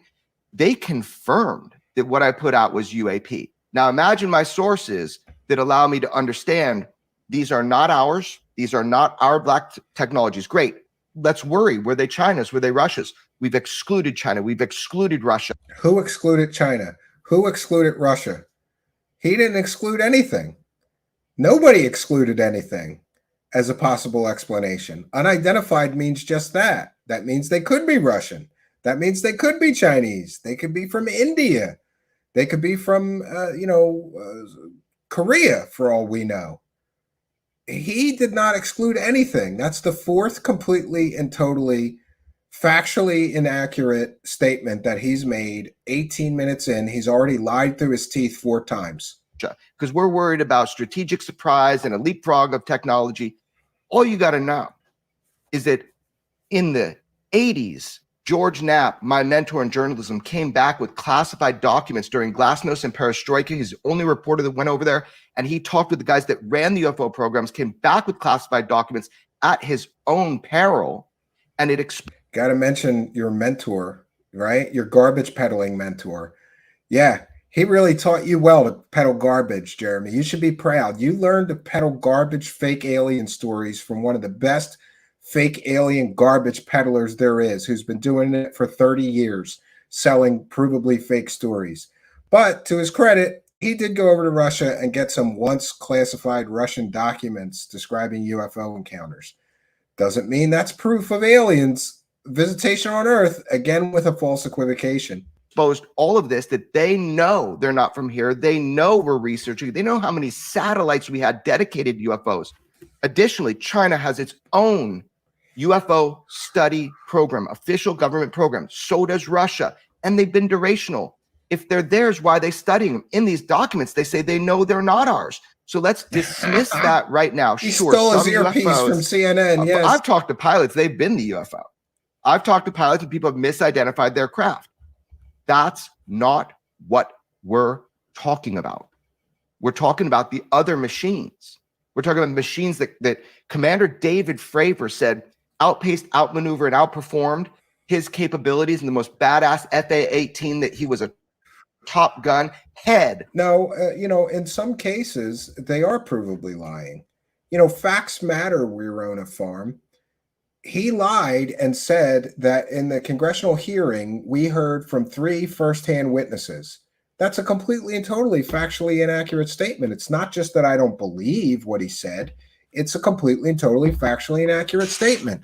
One person was a firsthand witness of the 3 witnesses. The other 2 were not firsthand witnesses to anything.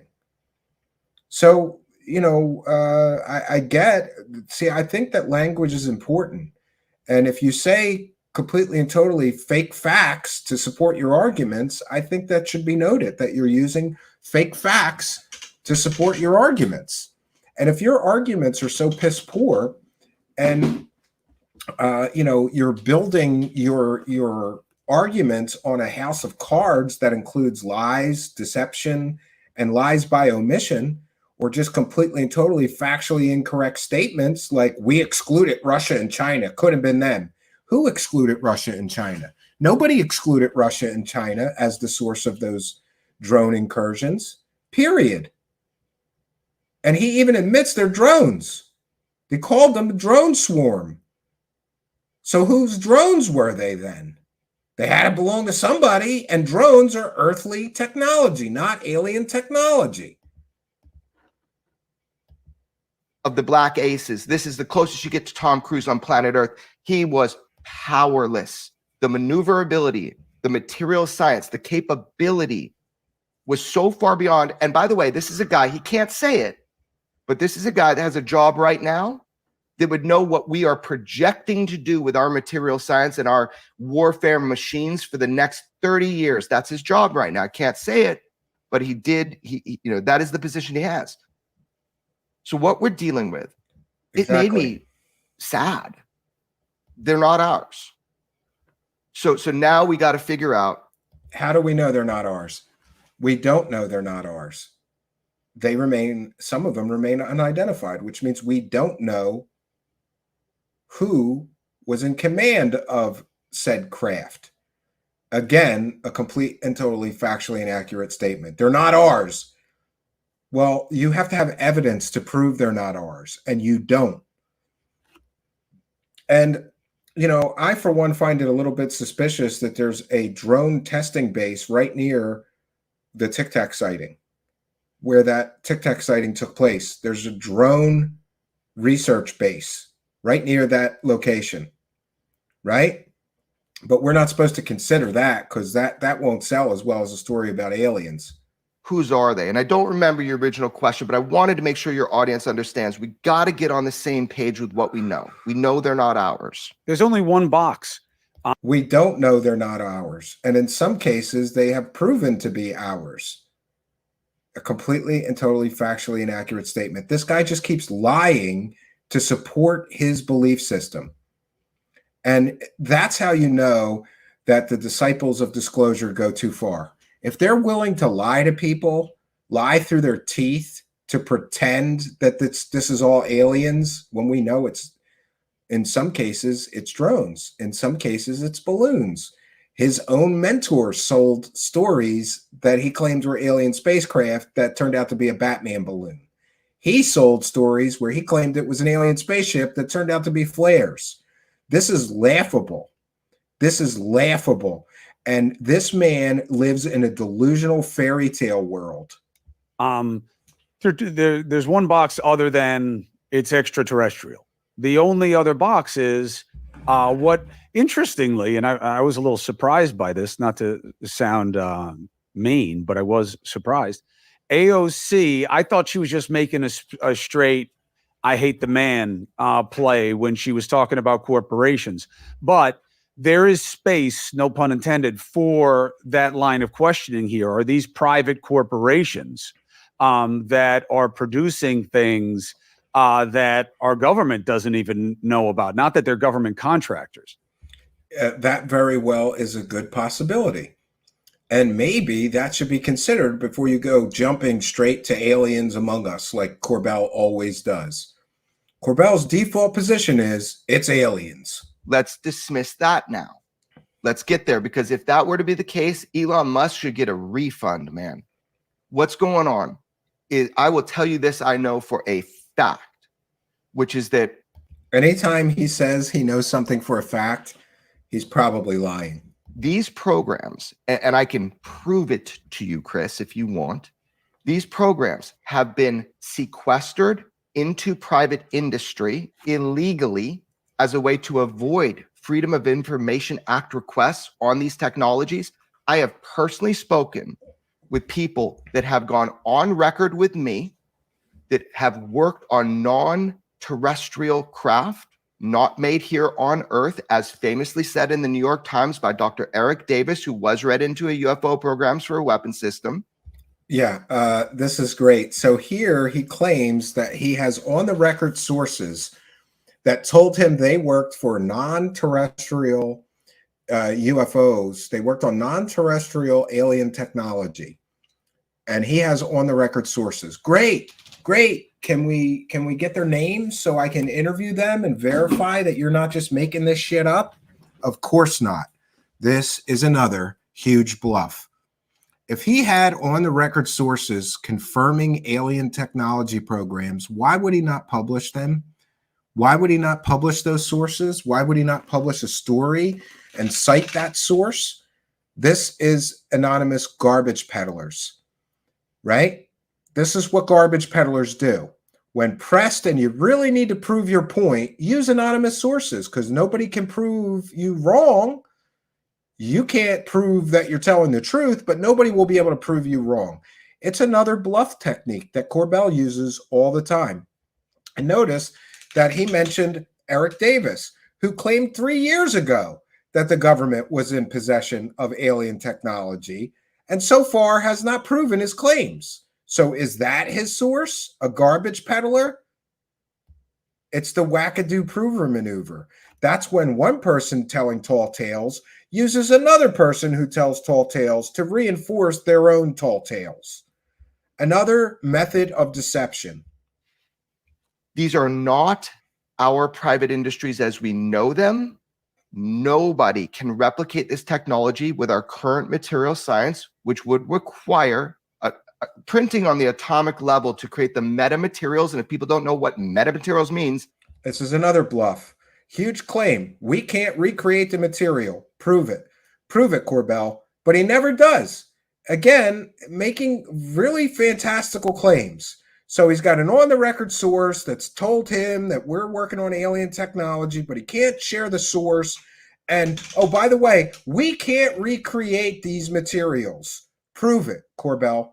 Prove it. He never does, and he never will. So how Corbell is just like Grusch. He makes absolutely huge, out-of-this-world, fantastical claims, but he can't offer any evidence or proof of the claims that he is making. I will walk you through it because I'm kind of thick-headed, and I've been on like a 10-year journey to understand stuff, and I've been let into rooms I never thought and scientifically understand things now that I didn't before. These are not, sadly, our private industry. Now they may be working on this and getting what they call derivative technologies. How does he know that it's not earthly technology? Is he a materials scientist?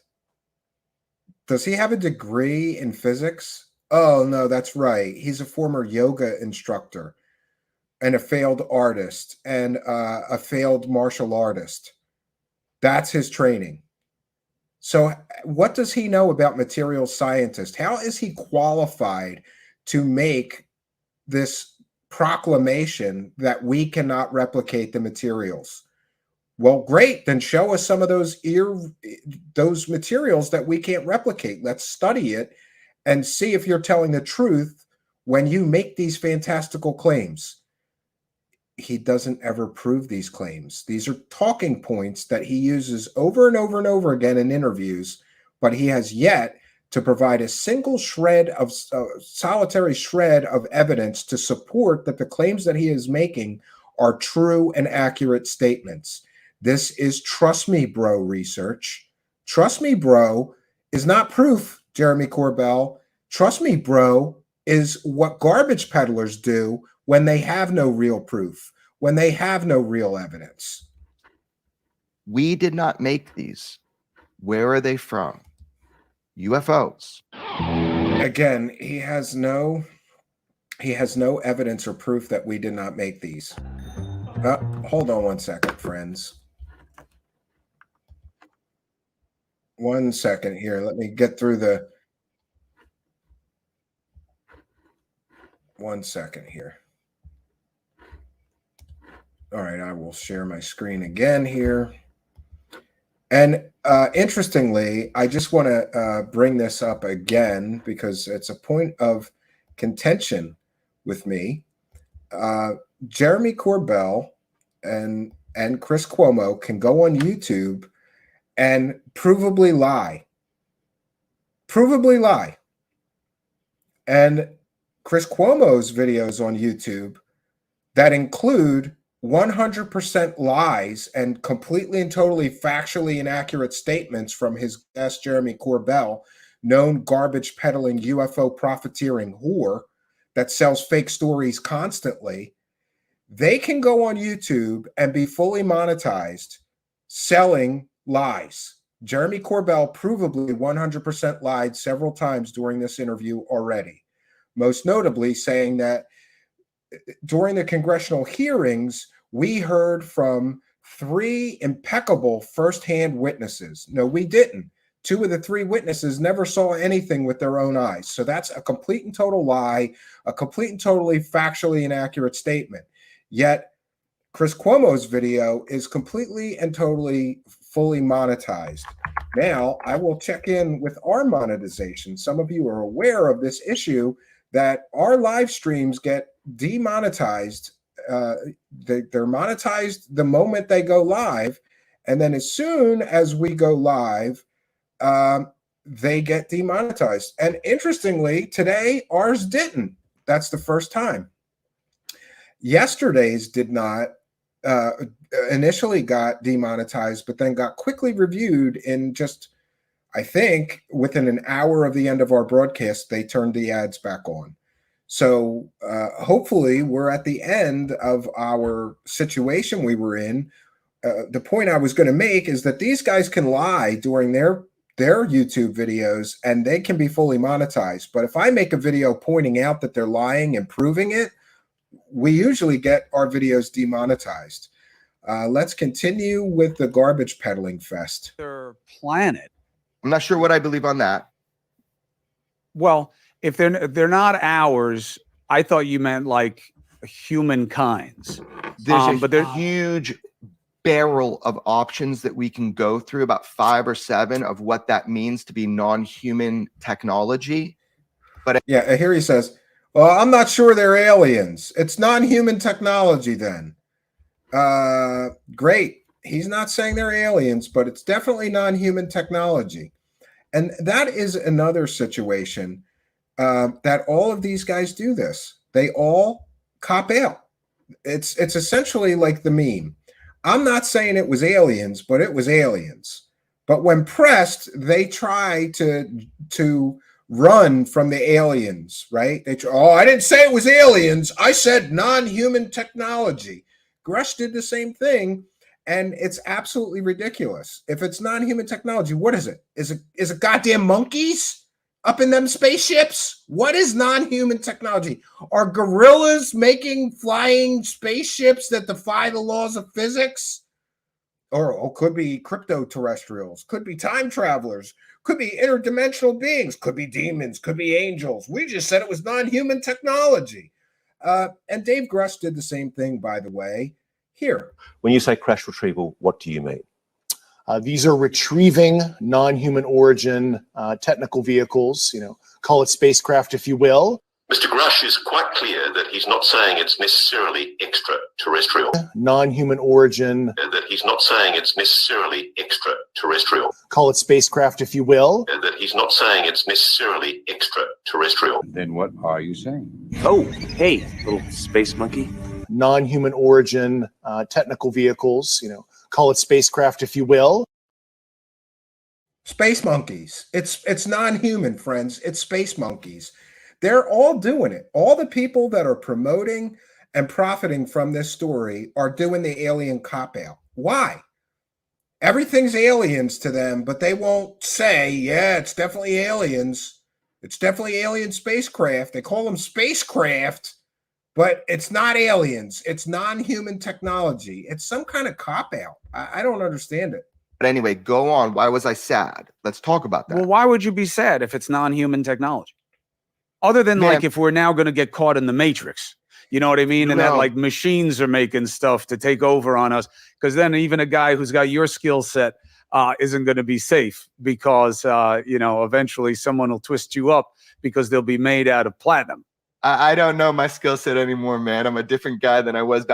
For your audience, I'm a reformed martial athlete. I can't train the same way anymore, Chris. So I'm not a tough guy. I'm a curious guy.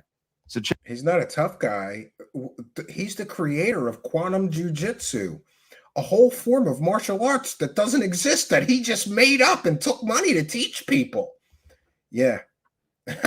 Among other things, he was a yoga instructor too. Check this out. I think it was quantum yoga too. Sweetest men that I know are because of their capabilities. So guys like you and my instructors and coaches are always so sweet, got zero bully in you, so nice because you need to prove nothing to any other man and they can say whatever they want. Oh, now he's licking Jeremy Corbell's butthole. Oh, Corbell, you're so sweet. You don't have to prove anything. To you, and you are ready for it. It is, I thought about it the first time I met you, and I looked you up, obviously. And in doing the homework, I was like, oh, this is why this guy is so non-confrontational, because he's a jiu-jitsu black belt. You know what I mean? This guy is... He's a jiu-jitsu black belt in his own made-up martial arts. I'm sorry. I'm just going to make up my own martial arts. We're going to call it Truthseekers Fu. And I'll be selling black belts. Praise the cash. Been rolling around. And I'm going to give myself a black belt. Around and understanding the interplay of even, how to bring in your best capabilities with yoga and martial arts. That's why. He doesn't worry about hype or any kind of posturing because it doesn't affect you because you know what to do if you have to do it. but I am pugnacious by nature, so I might be non-confrontational, and I do think that we have to love each other more. But the deal is this, man. Oh, we have to love each other more, but the deal is this, man. And at my core, everything you've done in your life informs you to this day. I am fighting for something that I want to know about, and I'm fighting really fucking hard. And yeah, he's fighting hard by selling completely and totally fake stories to the tune of millions of dollars. He's made so much money selling these fake stories. He hasn't had a real job in, I think, since at least 2015. Jeremy Corbell hasn't had a real job. And he has made millions of dollars selling fake stories. So please spare me the I'm fighting for disclosure narrative. He's fighting to fill his pockets with UFO dollars. And I'm going to add to the video description Chris Cuomo video shared. 1 second here, so that if you want to view this ridiculous garbage peddler team up without my commentary, you'll be able to do so. So the video has been added to the description of the video, of our video and podcast here. And I'm doing it sometimes, and I know that I push hard on it, but how else are we going to get there, dude? Oh no, the warrior spirit applies in this. You don't. Yeah, he's a warrior for disclosure. What a crock of shit. He's a warrior for his own pocket, Chris Cuomo. And he has just recently purchased $1 million home, all with money made from selling mostly provably fake stories. I'm going to say that one more time. Jeremy Corbell recently purchased $1 million piece of real estate. And since he hasn't had a real job since, I think, at least 2015, maybe 2014, he must have made that $1 million selling his completely and totally fake stories, because he's been caught selling these completely and totally fake stories many, many, many times. And, that's another issue that bothers me about the disciples of disclosure. I don't know about the rest of you, but every time I go to the gas pump, I get pissed off because of the prices of gasoline. Or every time I go to the grocery store, I get pissed off. Even though I go to a discount grocery store, I still get pissed off because of the prices of everything. And meanwhile, this is our reward for being moral or ethical people, or actually doing something of value with our time. For example, here with this show, we do our very best to try to provide our viewers with value. You come here because we have valuable, true, and accurate and real information. We have an 8+ year track record of getting stories factually accurate and correct. Meanwhile, Corbell has been caught selling fake stories time and time and time and time again to the tune of millions of dollars. So all you disciples of disclosure, when you go to the gas pump and you're worried that you might not have enough money to make it through the week, or you go to the grocery store and you're putting items back, I do that. Maybe I don't need, I'm trying to lose weight too. So it's kind of helpful. Like, I don't need the ice cream. We'll put it back. We'll just get the ice cream for the kids because they like certain kinds that I can't stand. We can't agree on things like ice cream here in our house.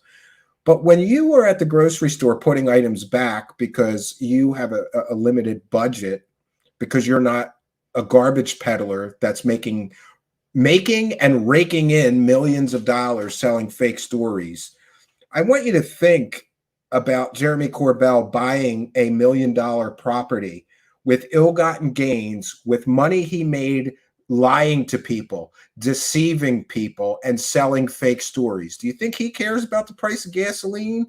Do you think he's ever had to put something back out of his grocery cart this whole time he's been peddling these fake stories?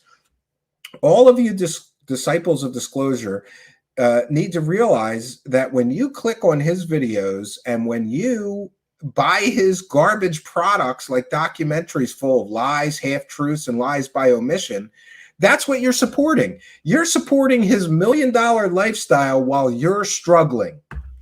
And do you think he gives a shit about you? Absolutely not. He cares about his next big payday. And this Grusch story was supposed to be his big payday. And sure, they profited an awful lot, but the story's already falling apart due to lack of evidence. You don't have to have your ears filled up with fluid for you to be in there battling it out, and that's what you're doing. And I appreciate it, and I want your insight. So the idea of being sad that it's not us, why instead of excited? It is exciting. Maybe I'll clarify. But I mean, I remember the first time where I had a substantive conversation with somebody in position to know, and I can't describe the situation just because of. Oh, it's top secret. It's classified. I can't. Oh, I talked to somebody who knows all about the aliens, but I can't tell you his name or tell you about that conversation we had because it's all top secret. So far he's lied provably 3 or 4 times in this interview, and now he's on to citing a second anonymous source to bolster his narrative here. If you need 3 lies and 2 anonymous sources, that's a pretty good indication that you're full of it. It's getting deep in here. We need waiters. The people involved, but why I was sad was that I really thought we had cracked it. I thought humanity was about to be able to emerge into a new understanding of the fabric of our relationship to the universe around us, a new era of material science. I thought if these are ours, man, then we got it, man. We're going to evolve to the point of non-destruction to humankind. But when I realized that we've been hiding this and criminally keeping the scientific community from collaborating by keeping these compartmentalized. Again, these are claims being made, and he has offered no evidence of this grand conspiracy and cover up and, more claims. And this claim is based on an anonymous source that he won't share, just like the last anonymous source. It's more, trust me, dude. I realized we haven't cracked it. Whoever cracks it first, they fucking win. There is no turning back. These propulsion systems, I will tell you, fact, are considered at the level of weapons of mass destruction by our intelligence agencies. Who considers UFOs weapons of mass destruction? Can we have a source that told you that? Now we're on to 3 or 4 lies and 3 or 4 anonymous sources to support his bullshit arguments. This is BS. His entire narrative is BS. And anybody who has a brain in their head that can critically think and, use a little discernment here, any sane or rational person listening to this man, knowing that he has lied provably and offered completely and totally factually inaccurate information 3 times, and now we're on to 3 anonymous sources. 3 lies and 3 anonymous sources for you to believe this man. I know that is a fact, Chris. It's a fact. It's a fact to him.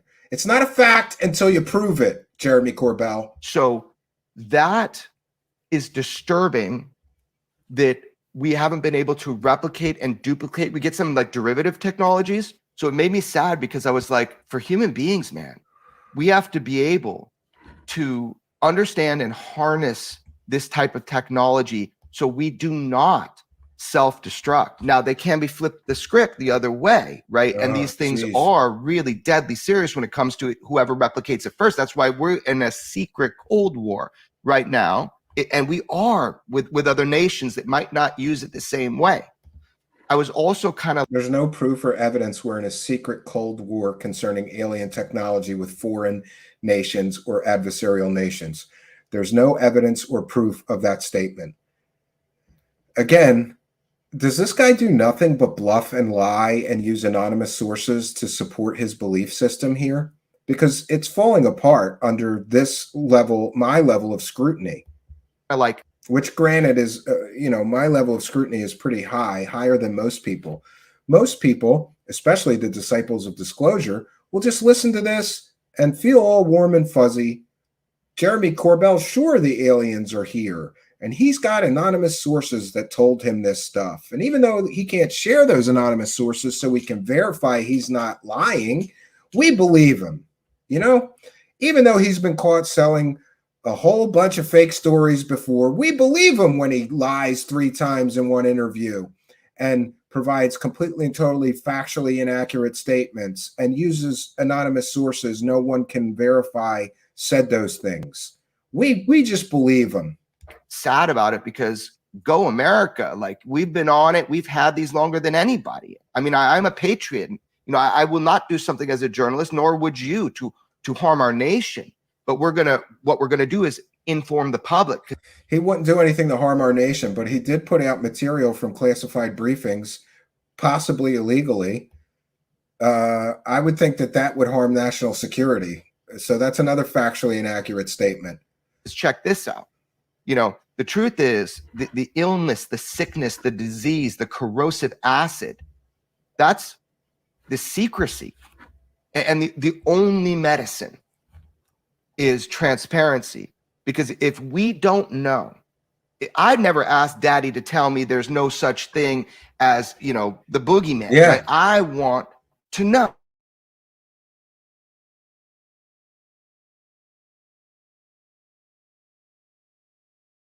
Right.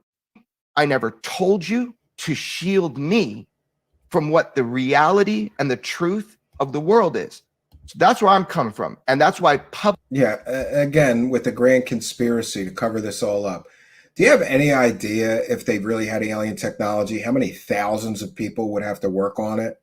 You would have to bring in material scientists, aviation experts, propulsion experts, NASA engineers, right? And somehow thousands of people have had to work on these programs and this alien technology. We'd have to bring in biologists and pathologists to work on the alien bodies, thousands and thousands of people, and yet no verifiable evidence of these programs and all the people working on them has somehow leaked. I'm sorry, I just don't buy the grand conspiracy. And we want to take a moment to recognize Lisa Savoy, who says, I'm a lifetime experiencer. I don't care for Grusch and the other supposed whistleblowers and all of the grifters out there. It's embarrassing, terrible. Well, it's nice to see, Lisa Savoy, that even some people who are lifetime experiencers do not buy the lie. Don't buy the lie, friends. This is the fake disclosure lie narrative. This isn't real. It's a for-profit, profit-driven fake narrative designed by UFO profiteering hucksters to fill their pockets with millions of dollars. Do not buy the lie. And what do I mean by that? Well, even if you click on one of their videos, in fact, I contributed to buying the lie by covering this tonight, but I thought it would serve the greater good. Again, attention-based economy. If you click on their videos, they make money. Don't buy the lie. Starve them of the clicks and views that they so desire to keep the money rolling in. Starve them of your attention, and the grifters go away.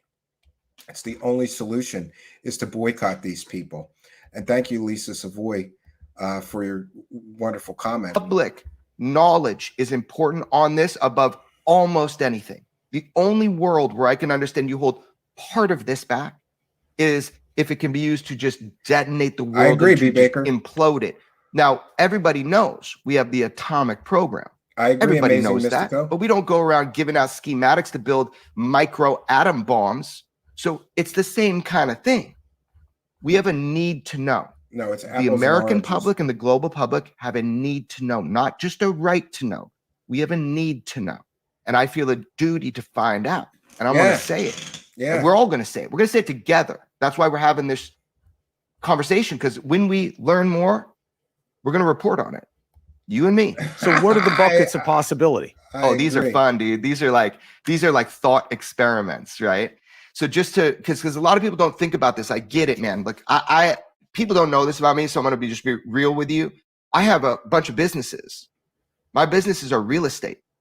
That's how I make my money. No one's ever asked, so I've never told, but I'm telling you. right?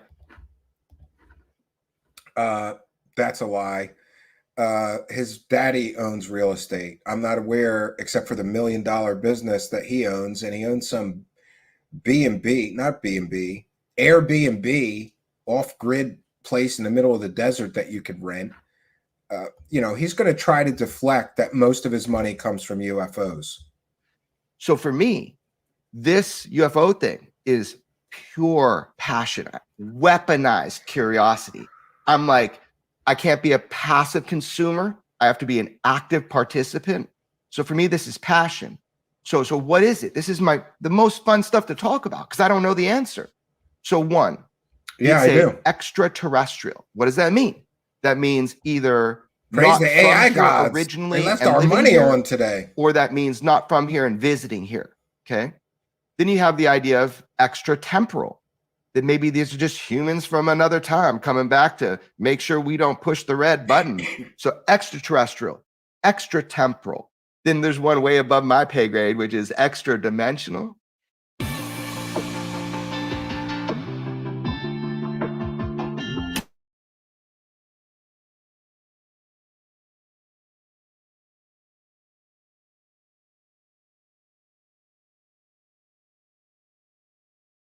Believe what that means is almost like a layered cake and you can push a knife through it. nice to know they're fully Everything's monetized. here all at once, all the time.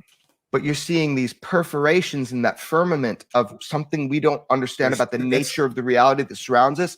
I believe that's a good explanation for extra dimensional, but get a physicist on somebody without too much hubris, that can talk to you about it, but that's hard to do. Then, one of my favorites is this idea that whoever these operators and builders of these machines are, they were here before us. We're not going to go there. That wouldn't be extraterrestrial.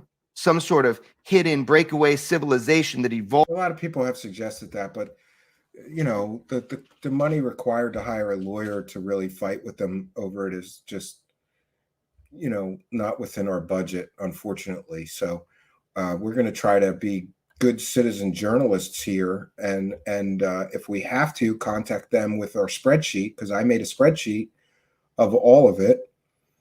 John asks, did you just say quantum jujitsu? Yeah, that was the jujitsu that Jeremy Corbell invented, gave himself a black belt in, and taught other people. Yeah. Sorry, I'm way behind in the live chat. Alien Scientist is here. Shout out to Alien Scientist. I know he's a really big fan of Jeremy Corbell. That's why he's here. He wants to hear everything that Jeremy Corbell has to say. If you're just joining us, Jeremy, so far we're a half hour into this, and we've caught Jeremy Corbell provably lying 3 times, and he used 3 anonymous sources so far. So 3 lies and 3 anonymous sources to support his delusional belief system. And I would just submit to everyone within the sound of my voice that if you need 3 lies and 3 anonymous sources in the space of 30 minutes during an interview to bolster your arguments, then your arguments are piss poor. Your arguments are piss poor if you need 3 lies and 3 anonymous sources to support your arguments. Maybe from directed panspermia, the idea that intentional directed panspermia to seed, the planet Earth, because there's tons of us. There's tons of planet Earths. But my favorite one, Chris, because now we're just spitballing, right? Understand the difference. I'm telling you the difference. We're spitballing because, this can get weird when we talk about UFOs.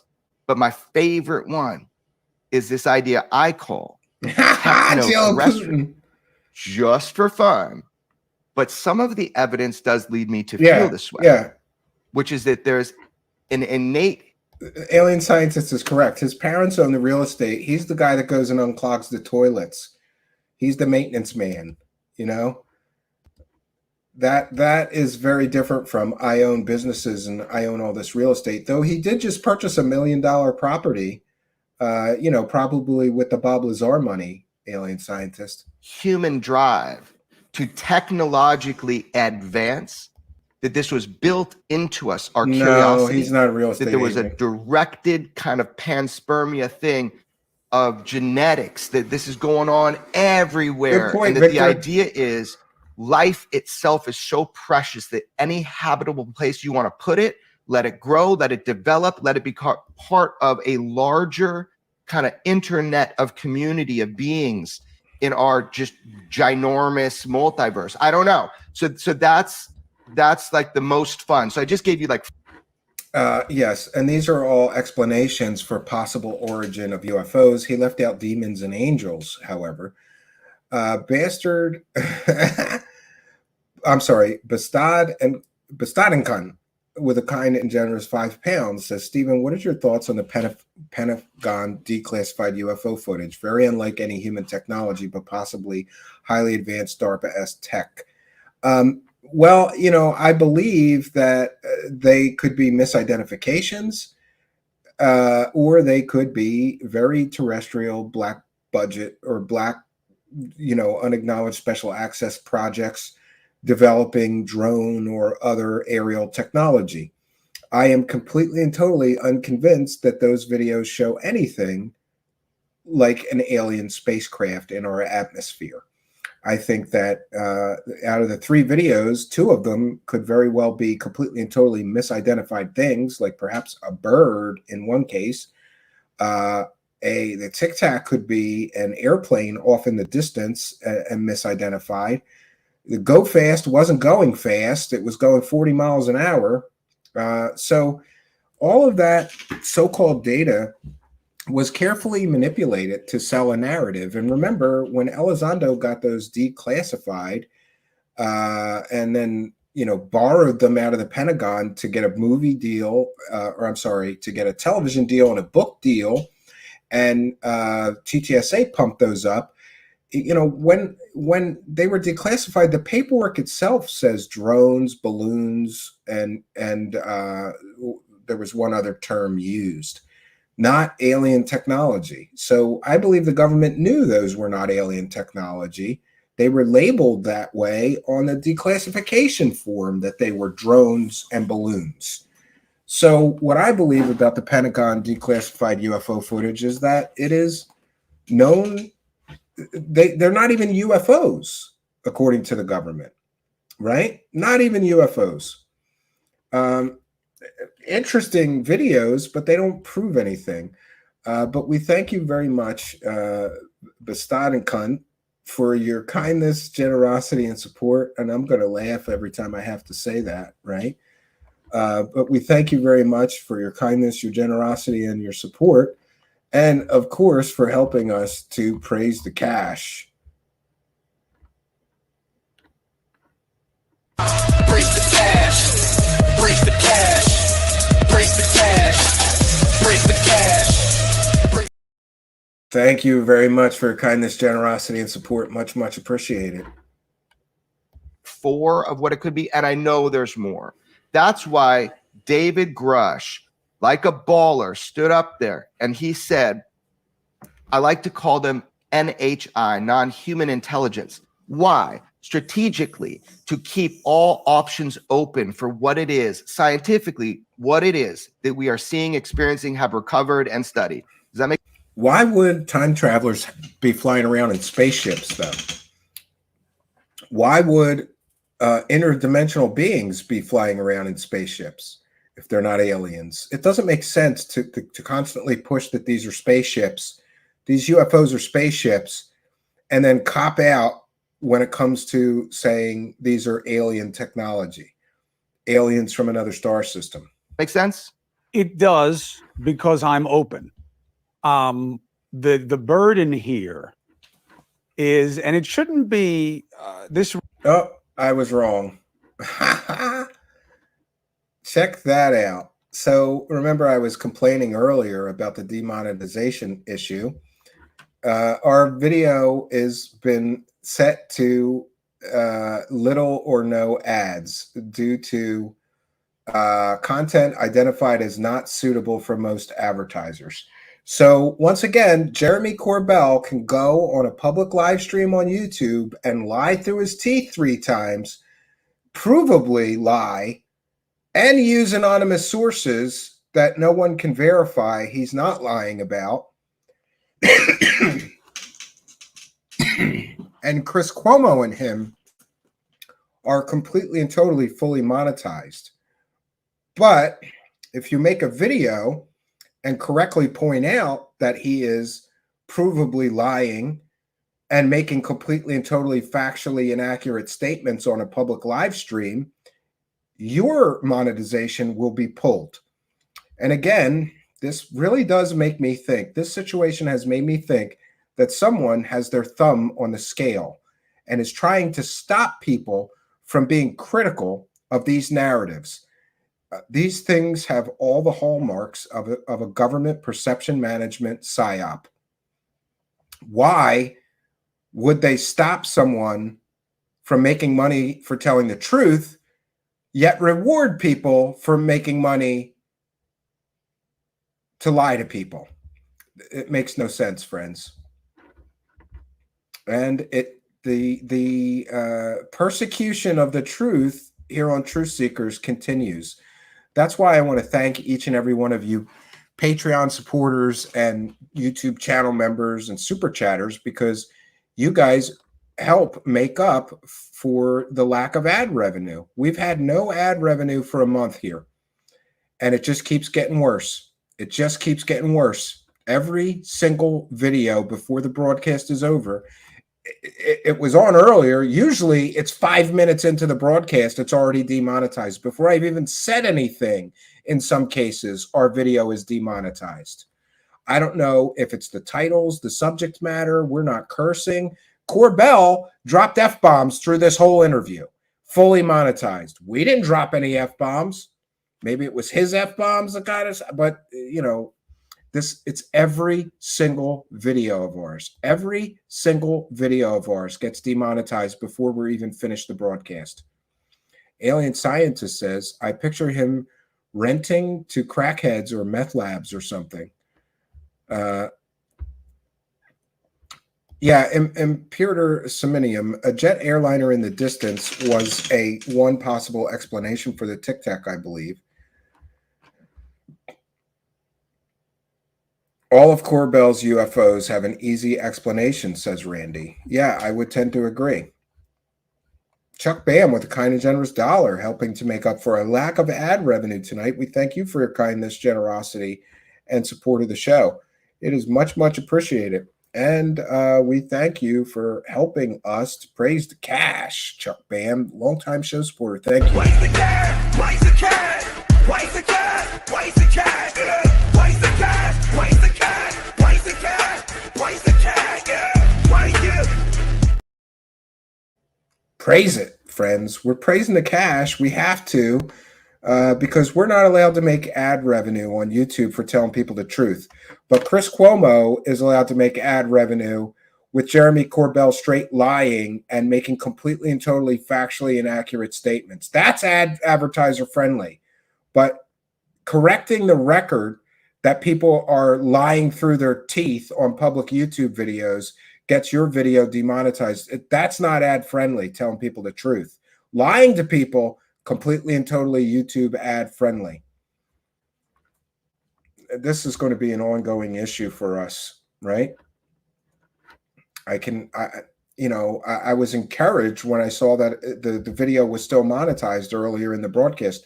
Normally they do that 2 minutes in before I've even said anything. It really shouldn't be as simple to dismiss as it is for people, because there are people who believe all kinds of crazy shit. Okay.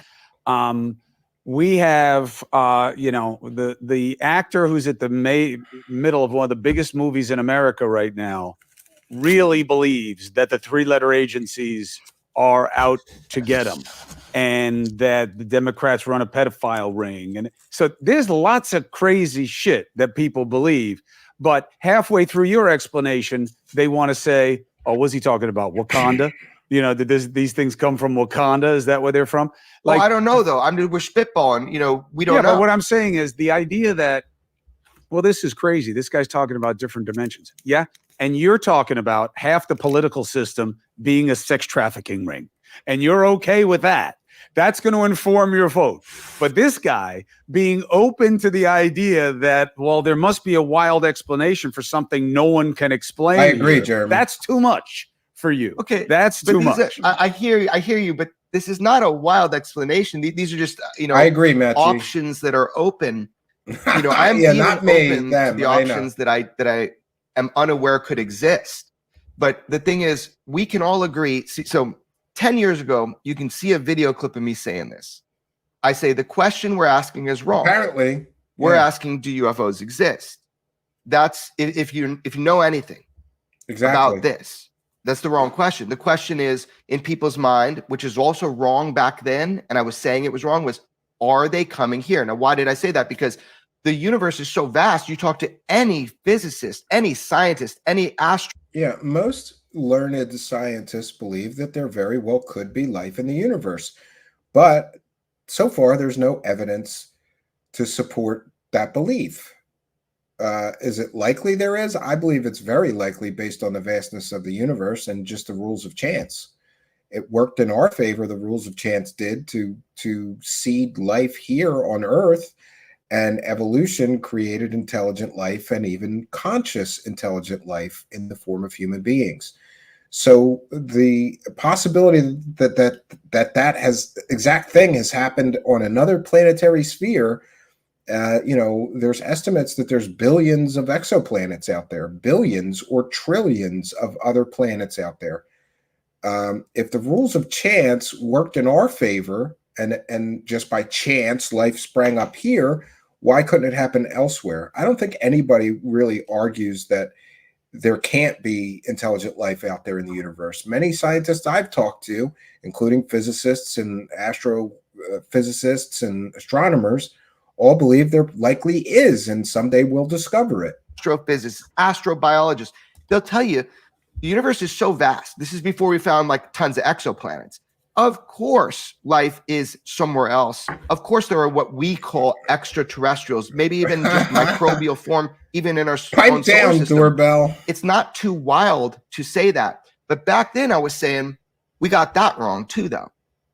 The hubris of human beings thinks that distance matters, that we have to travel. Like when we had horses, could you imagine at that time a Tesla car? Thank you, No, William you couldn't. Runner. I mean, you really couldn't. You'd be a special person if you did. So where we're at with this is everybody agrees that there's life out there. It's got to be statistically. Oh, thank you, And then William people Runner. didn't agree on our physics and how things could be traveling here. Well, how? His arguments are nonsensical, really piss poor arguments. But we want to take a moment to recognize and thank William Runner for a kind and generous $10 super chat, helping us to praise the cash. Thank you for your kindness, generosity, and support, William Runner, and for helping us to praise the cash. Praise the cash, praise the cash, praise the cash, praise the cash, praise the cash, praise the cash, praise the cash, praise the cash, praise the cash. Subscribe and hit the like button. Smash it like it's hot. Smash it like it's hot, friends. Thank you for your kindness, generosity, and support. Longtime show supporter, William Runner. We appreciate you guys, all of you. I get exhausted with all the lies in this world. I want to move off the grid into a forest and live off the land. Yeah, me too. Yeah. And by the way, this weekend, I'm almost sure I'm breaking ground. I might not get very far on this new cabin in the middle of that beautiful forest I showed you all that we purchased land in, but I'm going to be there. And, one thing I've found about making dreams a reality is you got to show up and you got to put the time and the effort in. I've never been given anything in my life. I always had to work super hard to make things happen for myself. And building an entire sort of compound on this land in the middle of the forest is going to be the most challenging thing I've ever done, especially because there's no power there. I have to do everything with hand tools and axes like an Amish guy. I was thinking about getting an Amish outfit just for fun. I'm going to be breaking ground on that this weekend, and I'm going to be building. The first building is going to be a 10 by 12 sort of tool shed and temporary shelter because there's too many bears there, and that's making me nervous. There's no place to hide. If a bear were to get too close or get aggressive, there's nothing to do but run. And I don't like that idea. It'd be good to have a good permanent hard structure that's bear proof that I could go inside of in the event that a bear gets too close or aggressive. So that's the first thing I'm doing. That, and I don't need any permits to build a 10 by 12 shelter or 10 by 12 shed. I'm still waiting for the permits for the big cabin. And I have to figure out all the dimensions of that and everything. But thank you for your kind comment. I agree with you. I definitely want to get out of here and go live in the woods. Yeah, and we're not going to do much more of this. There's another 25 minutes of this. I don't think I could take any more of this because it's devolving into word salad nonsense and Jeremy Corbell pretending to be an astronomy expert and an astrobiology expert and a physics expert. He's an expert at everything except telling us the truth. He's an expert liar, that's for sure. He's an expert garbage peddler, that's for sure. These craft operate based on observational data and extensive research for decades. They manipulate, if not generate, gravity. So there's no proof that any UFO or UAP case in history, there's no proof that any UFO or UAP generated its own gravity. That information came to him from a convicted pimp fake scientist in the form of Bob Lazar, who never worked at Area 51. S4 did not exist and is another UFO fairy tale huckstering UFO whore. That's the case. This is what flipped my script. You didn't ask me how I got interested in this. How I got interested in this, I heard this dude talking on the radio named Bob Lazar, the most controversial figure in this whole thing. Yeah, how did I hear this? Bob Lazar told me they generate their own gravity, and he's a fake scientist space pimp, so he must be telling the truth. Right? Because he said all of this in 1989 to George Knapp. That's how you know about Area 51, right? At that time, in 1989, this idea that you could travel from point A to point B, but that we have to have the full speed of light to get there. I realized my script was flipped when I was 13 years old. If it is true these are gravitationally propelled, then space and time we know is interconnected, where you could literally fall into place. Imagine pushing your fist on a bed with a bowling ball on it. The bowling ball falls to that divot you've created in the bed. So I realized. So now we're using Bob Lazar talking points to prove that the aliens are real. Great. We might be wrong with how we think these things travel. I said, we're still asking the wrong questions. We're still asking the wrong questions. Are they coming here? Whatever this is likely not from here. Likely not from here. But he has no proof they're not from here. This is research by proclamation. Jeremy Corbell is great at research by proclamation. It's the trust me dude argument. I don't have evidence, but I'm just going to proclaim they're likely not coming from here. I don't have evidence to support my claim. I'm just going to claim it. It's research by proclamation, friends. This demonstrates a physical capability that we have yet to wrap our head around, but does not break our understanding of known physics. And that's important for you to know. It's not that weird for me to put these options on the table until they're dismissed because of what we already know about the function of the universe and our physics. Great. Another commercial. Oh, you know what? I think we're going to call it there, friends. I can't listen to much more of Jeremy Corbell being an expert on everything. In my experience, when somebody is an expert on everything, their real expertise is bullshittery. That's pretty much it. Yes, Thin Lizzy Borden reminding everybody 4 more likes to 100. Let's go. Hit that like button. Smash it like it's hot, friends. And now is a good time for me to remind you that we are a viewer-supported show.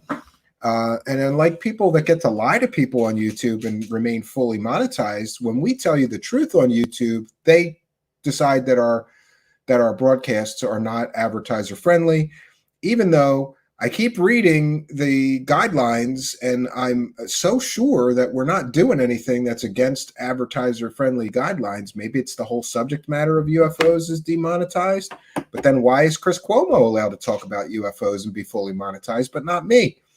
I really am disgusted with the whole situation. And I'm not asking for anything crazy. I'm asking for a level playing field. If Jeremy Corbell can get on a public YouTube channel with a well-known disgraced journalist in the form of Chris Cuomo and provably lie and give completely and totally false information, like at the congressional hearing, we heard from 3 firsthand impeccable witnesses.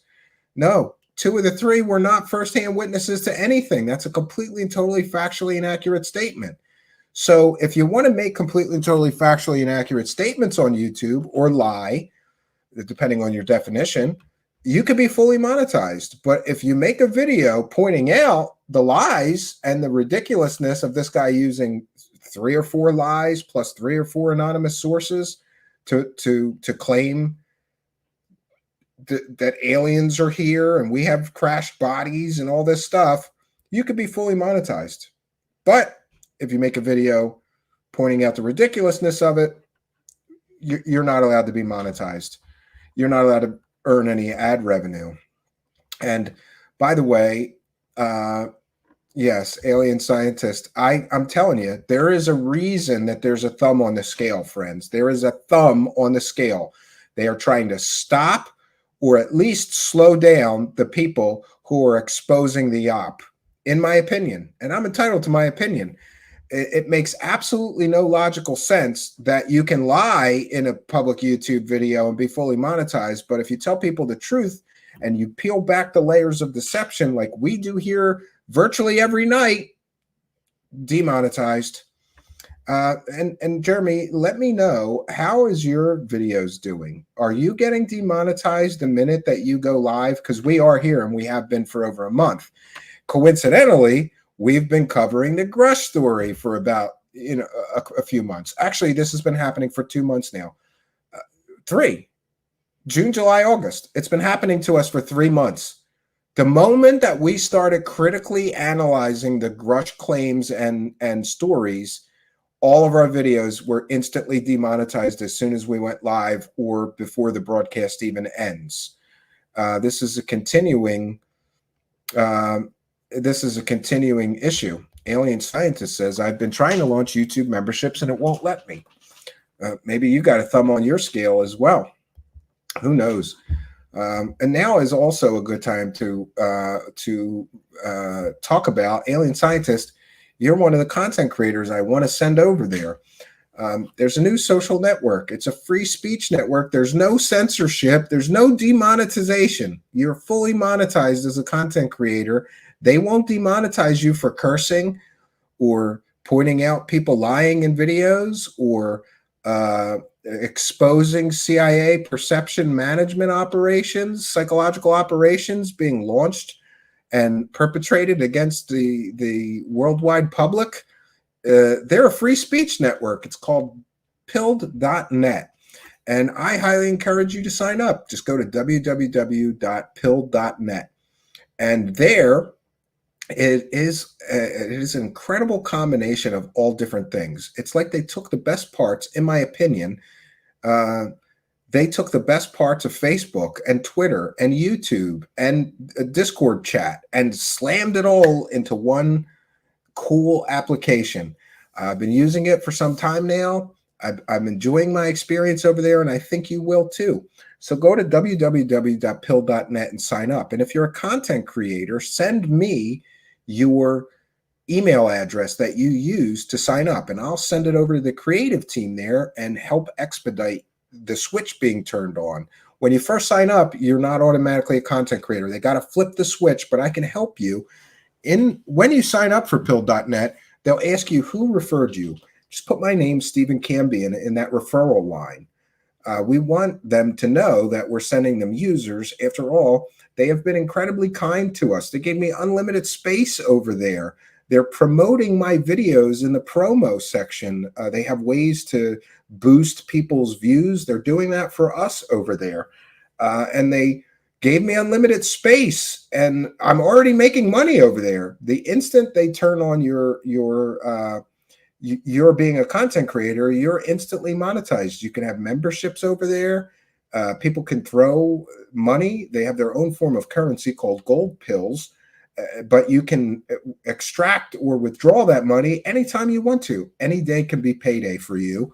You just need a Stripe account to withdraw the money.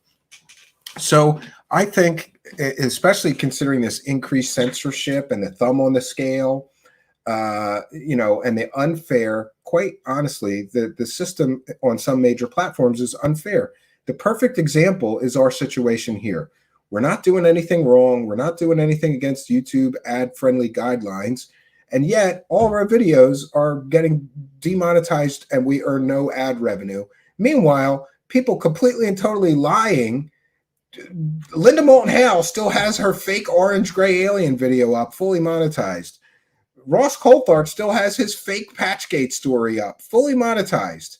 We did videos critical and showing you why those stories were 100% fake. Ours got demonetized. Theirs stay monetized.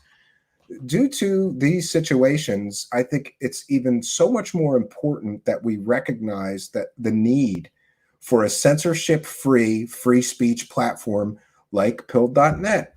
I highly encourage you to check it out. Here's a video, a quick video from them, just to tell you a little bit more about Pill.net. Welcome to Pill.net. We aren't just another social media platform. We are the home of free speech. Pill.net offers people a place to share their thoughts, ideas, and content without the threat of censorship. With live streaming, uploaded content, social media posting, and more, Pill.net goes the extra mile by introducing innovative features like mobile push notifications that keep you connected without relying on big tech app stores. These notifications allow creators to instantly alert their audience when they're live or have posted new content, ensuring that your message reaches the right audience at the right time. Plus, with monetization available from day one, you can turn your passion into earnings right from the get-go. Donations and subscription options make it easier than ever to earn income with your content. And it doesn't stop there. Pill.net is constantly evolving to meet your needs. Our updated direct messaging system makes it easier than ever for content creators to engage with people privately. Anyone can also go start their own group chats with friends. Pill.net is more than just a platform. It's a lively community where everyone's voice counts. Make your account today and let our team welcome you to Pill.net. Free speech lives here. Imagine that, a censorship-free platform where you don't get demonetized for telling people the truth. And I just wanted to mention that if you're a content creator, it's a great place to stream to. It's very simple. It's much easier than Rumble to stream to. It's much easier than Odyssey. It's endlessly easier than Odyssey to stream to. So if you're looking for an alt platform, hey, even just as a backup for your show, so should something terrible happen on one of the major platforms and your videos, your channel get nuked, you'll have a backup there. I highly recommend it so far. I'm enjoying some of the content creators over there. I listen in the morning while I'm doing other things. I'm finding content creators that I haven't seen elsewhere. Maybe they were banned from other platforms. I don't know. And unlike some of the other alt platforms, there's a lot of viewership there. We're picking up 100 or more extra views on every broadcast. And now I realize that's not a lot of views, but we're getting donations and we're making money over there, even with a small viewership over there. And to me, it is simply expanding our already growing audience. It's another distribution point for us to stream to every single live show. And this, of course, is also enabling us to reach new viewers that have never seen us before. I'm getting messages from people like, I'm so glad that I found you here. I don't do YouTube. Well, great. I'm glad you found us too. And now we've got brand new viewers over there that don't do YouTube because they don't like some things about this platform or that platform or other major platforms. And then, I've had a similar thing happen on Rumble. We're picking up a lot of views on Rumble, sometimes between 500 and 1,000 extra views per broadcast on Rumble. And again, I get messages from people that are using Rumble say, I'm glad you're on Rumble, Stephen. I refuse to use X platform. I don't want to say anything more negative. I've already angered the YouTube AI algorithm gods somehow, right? It's one of those things. And we want to thank Stormcrow for a kind and generous $10 Australian. Says, pretty simply, why you're demonetized. A whole lot of people hate to hear the truth. Keep it up. We will. And thank you for your kindness, generosity, and support. It's through the kindness, generosity, and support of people like you that we're able to continue these broadcasts. Thank you, Stormcrow, longtime show supporter. We appreciate you. And you're helping us to praise the cash, friends. Praise the cash. Praise the cash. Praise the cash. Praise the cash. Praise the cash. Praise the cash. Praise the cash. Praise the cash, Stormcrow. We thank you. All the way from Australia, $10. We appreciate it. Thin Lizzie Borden says, praise the pill money. Yeah, it's another income stream. And, I was just talking to another content creator who said, well, how much are you going to make every month on there, Stephen? And I said, I don't know. I don't care if I make an extra $50. It'll be $50 that my show did not have before. I think it's going to be more than that this month. We'll see. And I'd be happy to help any of you content creators get set up over there. Alien Scientist, you're on my list. I've been meaning to. I have sent Raised by Giants, Ryder Lee over there, and he's already set up and streaming there. We've sent Sheila Aliens and MK Ultra over there. They're already set up and streaming. The Sixth Sense, here from our show. Our Discord moderator and chat room moderator, he makes content. He's going to be posting his content over there. I'd like to get Alien Scientist and a bunch of other good content creators over there as well. Algaray, who's always holding down the Twitch chat, thank you for that, says more distribution points equals good. Yeah, I feel the same way about Twitch.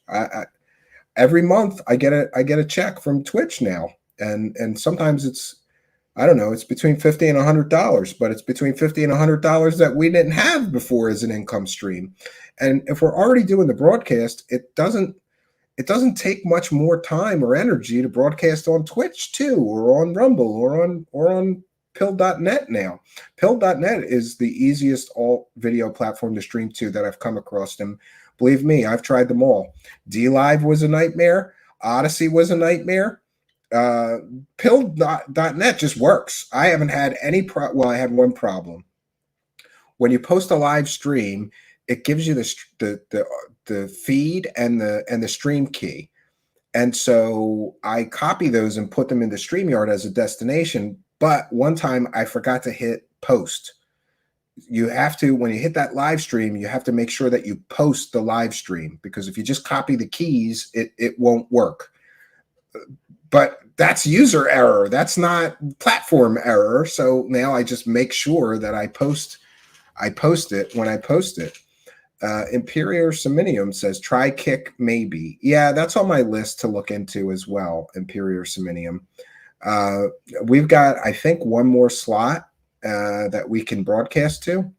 So we might try that. The Sixth Sense says, put a basic diagram up on Discord about using Pilled for anyone that wants to take a look. Yeah, if you're not too old school, like if you haven't been through MySpace and some of the other older platforms, some of the things on Pilled are a little confusing until you get to know it. But it only took me a little bit of time to figure out, like, how do you follow people? How do I send direct messages? It is a little confusing because it's kind of different interface than you're probably used to. They didn't just clone Facebook or clone Twitter. Anyway, I like it, though. I like it. I think it's a pretty unique platform. So the Sixth Sense has a diagram and a quick start guide. If you want to take a look in our Discord, that could be extra, make it a little easier for you. Clicks are good business for YouTube for ad revenue. I agree. Nextstar. Yes, they're making millions of dollars off of fake UFO stories. Gotta love it. Unknown Sender says, as if they tied fire to foxes and then turned them loose. World War II Japanese Fugo incendiary balloon attacks didn't work as well.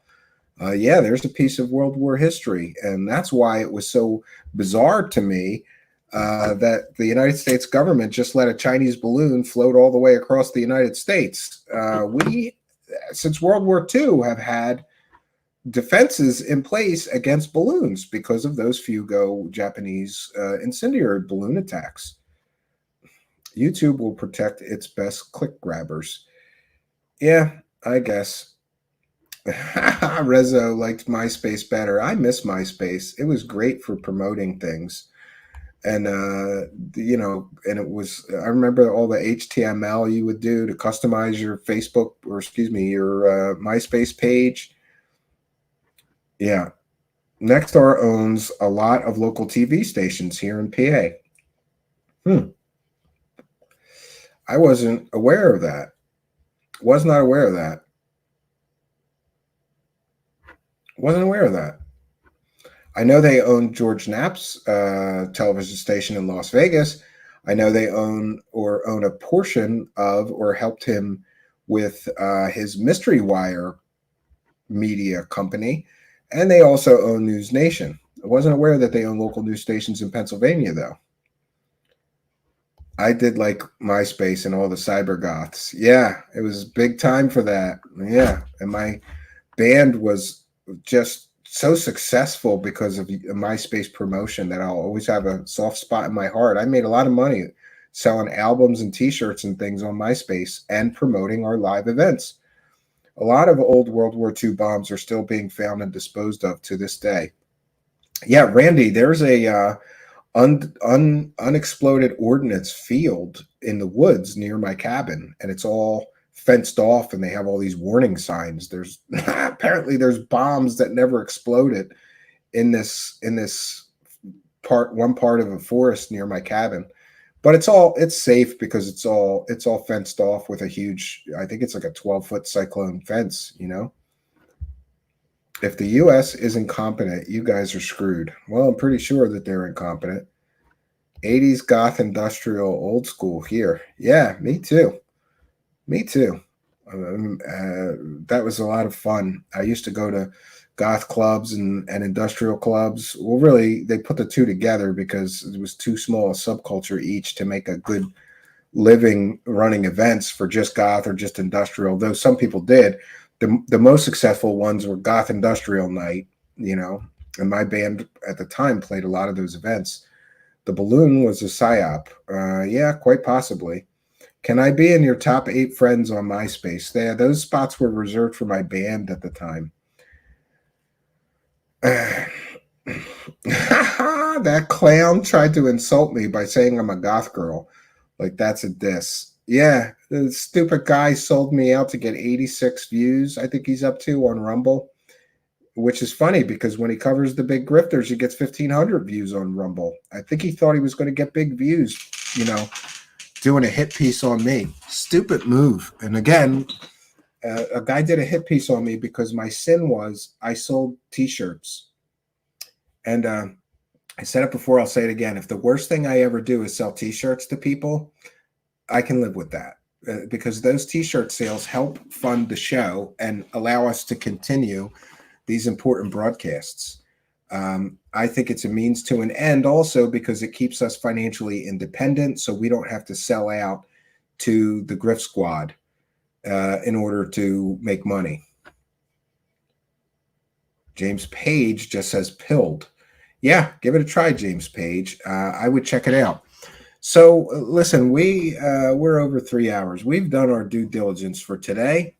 I want to thank all of you kind and generous benefactors, you Twitch subscribers, you PayPal pledgers, you Patreon supporters, you YouTube channel members, you super chatters, you super sticker people. Oh, and the super thanks people. That reminds me, before we end our broadcast, I finally figured out how to show the super thanks on screen, just the super thanks.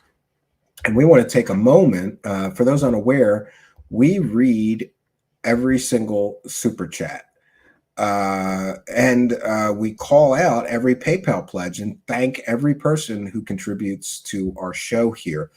But one thing we weren't doing is thanking you super thanks people, because I couldn't figure out an easy way to do it. But I finally figured out a link to just show the super thanks. So we want to thank I am Groot 3043 for kind and generous $1.99 super thanks. And for those unaware, the super thanks, just hit the thanks button after the broadcast ends. If you're watching the replay, you could still throw a couple of bucks in our hat and keep us doing this important work. $2 from Nemesis Bex, who says, thanks for another great episode, doing my best to support the truth. Also from Nemesis Bex, $2, thanks for a great show. Also Nemesis Bex, who seems to be the MVP of the super thanks lately, thanks for a great show. Praise the cash, bitches. Thank you, Nemesis Bex. And I hate when people say this. It makes me feel like any help we truly support, you never have to feel, she says, sorry, I can't donate much, but I appreciate you, your show, and your music. YouTube, you need to change your policies. Give the right people support, not lying, cheating show hosts with their dodgy guests, please. Thank you for your kindness, generosity, and support. And we have Andrea Telkamp, kind and generous $10 super thanks. Thank you. Nemesis Bex, again with $2, looking forward to thousands more. Oh, she says, thanks for 1,000 live shows. Thank you, Nemesis Bex.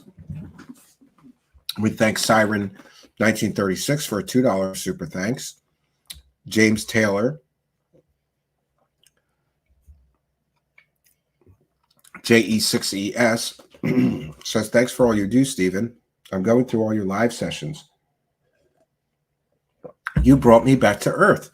Please keep doing this. It saves people from the madness, out of the rabbit hole. Well, thank you for your kindness. Nemesis Bex, again and again and again. Nemesis Bex is the MVP of super thanks. Says, thanks for all the hard work you put in. It is appreciated. And also, great show, great panel, excellent funny conversation. Happy 1 million views, Stephen. Some of these are a bit old, and I apologize for not reading them before, but I just figured out how to do it. Nemesis Bex for the kind and generous $5 super thank. Thanks, great show, happy birthday. Hope the little man has a great day. He did, and thank you for helping us to praise the cash. Another one from Nemesis Bex. Love this one so much. I have to show some appreciation. Great album. And oh, wow, that was for the Downer album that we posted. I keep forgetting I'm going to do a playlist just of my music albums that are here on YouTube. Again, Nemesis Bex, great to see Little Cash Clown, and happy birthday. Great show. And also, thanks for the great show. I tried so hard to stay awake till 2 a.m. in the UK to catch it live, but alas, I can't. At least I start the day off right with Truthseekers. Great show. Thank you. And again from Nemesis Bex. Geez, she really is the MVP of this super thanks system. Thanks. This one's an appreciation for the cutest little clown ever to put towards a big ice cream. Thanks for a great interview. Thanks. Really enjoying this. Found you on Audible too. Mr. Fish with a kind and generous $2 says it all helps. And also to the Cash Clown for winning those Bruce Lee medals. Thank you. And a $4.99 super thanks from Sarah Jane 1383. Appreciate your research, honesty, and sense of humor. Emily is a darling person, great guest. Thank you. And Decala 2 with a kind and generous $9.99 just says thanks. Thank you. Dark MB Novels with a kind and generous $5 just says thanks. Shakira Man 5896 with a $10 one says thanks. Guycracker 8768 says great show, Stephen. Thank you. My Flock with a kind and generous $2 says thanks. I love you, brother. I hope you and your family are doing well. Praise the cash. $50 kind and generous 50 pounds from Mr. Fish says for propane for the cabin. Thank you for your kindness. $4.99 from Joanne 7375 and another $4.99 just saying thanks both time. No, thank you. My Flock with a kind and generous $2. Thanks, Stephen. Feel better, my dear friend. Mr. Fish with another 10 pound. Please use this small gift at your discretion. Best wishes. Keep up the slaying. Thank you. And Sven with a kind and generous 20 sec. Thank you for your kindness. $25 from John Williams, 4,100. $5 from my flock. Thanks. I need to praise the cash now. Flocking, take it. And $2 from my flock is everywhere. Thanks, Stephen. Love this video. You're based as hell. Joanne with a kind, generous $9.99. Merry Christmas. These are from some time ago, like I said. NC0849, kind and generous. 10 pounds just says thanks. No, thank you. Welcome to the show. Kind and generous. £1.79 says thanks. Proud of Theist 1. Thanks. You're a really good dude, allowing those who have fallen on hard times to get the goodies. Stand up dude, in my opinion. Thank you. Guy Cracker with another 10 pounds says best wishes. We've got Proud of Theist again with $1.99 and $1.99 says thanks twice. We thank you twice. Sidvich with a kind and generous 50 and okay says thanks. Thank you, Sidvich, longtime show supporter. Wendy Trimble 3467, kind and generous $4.99. Tan J Yard 9791, kind and generous $5. Thank you. My flock is everywhere with $2 and then $5. Thank you very much, longtime show supporter. My flock is everywhere. Jilly's mom, kind and generous $5. Thanks. Keep up the great work, Stephen. I'm still watching, just never seem to catch your lives. Glad you covered this again. That was for our third phase of fake show. And Tina SW6JH, kind and generous $5. Thank you for your kindness. Sidvich with another 50 and okay. Tina with another $5. Just saying thanks. Thank you. Richard Crawley with a kind and generous $2.79. It's Proud Atheist 1 with a kind and generous $1.99. I'm sorry I mispronounced it. Says thanks for all you do, bringing us quality, well-researched information constantly. Kind and generous $50 from Lanilla. Thank you. Proud Atheist 1 with another $4.99 and then $1.99. Thank you. Sidvich with a kind and generous $20. Thank you. The Out There channel with $5 from New Zealand says, thanks, I'm with you. I focus on the bigger players and frauds. No one backs me up exposing Secure Team, but I've debunked the bigger noise. I have done some stuff on Wilcock Good, Darcy Greer, and leave Steve to them, as there's only so much one can do. From Paul. And another one, kind and generous $5. Don't let them grind you down. The criminal network YouTube bubble might pop one day. From Paul. Thank you. So that's all of our super thanks that we have ever gotten. And we want to thank Maria for a kind and generous $50 PayPal. Very generous of you. Thank you, Maria, longtime show supporter. We want to thank Initials RT for a kind and generous $25 PayPal pledge. No message, but we thank you for your kindness, generosity, and support. It is much, much appreciated. Okay, and just so everybody's aware, we read every single super chat. Now, going forward, every once in a while, I'll pull up the super thanks. I'm going to mark the first one we read tonight, so I know we've already read those down. And going forward, if you hit that thanks button and throw a couple bucks in our hat, you will be thanked live on air. I apologize that I couldn't figure out how to do that previously, but I'm glad that we got it going. So we've done our due diligence for the week. The disciples of disclosure will continue with the tactics of their faith-based belief system, with their piss-poor evidence, with their complaining about skeptics debunking things and being negative Nellies, when really we're just showing people the truth of the piss-poor evidence that they present. I don't think that anything's going to change. And we're coming up on 90 days where Dave Grusch has not provided any evidence of these fantastical claims. How long will the disciples of disclosure be willing to wait before Grusch is considered a garbage peddler or a storyteller with no evidence, like so many so-called UFO whistleblowers who came before us? By the way, check out our previous coverage. We did a brief history of UFO whistleblowers, part 1 and 2. Just put whistleblower. Use the search bar here on our YouTube channel and just put whistleblower. Those will pop up. I highly recommend those because history is our greatest teacher. And what history will teach us is that there has been an incredibly long line of so-called UFO whistleblowers, all making fantastical claims, but not one of them, friends, has ever provided evidence to prove their claims. They're all just telling stories, apparently. And I, for one, have tired of stories. There was a time when the stories were enough for me. Eventually, you get sick of the stories and you want to see some evidence to support the stories that people are selling. And so far, that time has never come. A part of me is still hopeful that Mr. Grusch will actually provide evidence of non-human intelligent spacecraft in the possession of the United States government, because that would certainly make the world a cooler place to live in. And maybe I too, like Mr. Shermer talked about, desperately want to know that I am not alone in the universe, because that would be a tremendously comforting feeling, just as religion is a form of comfort for many people.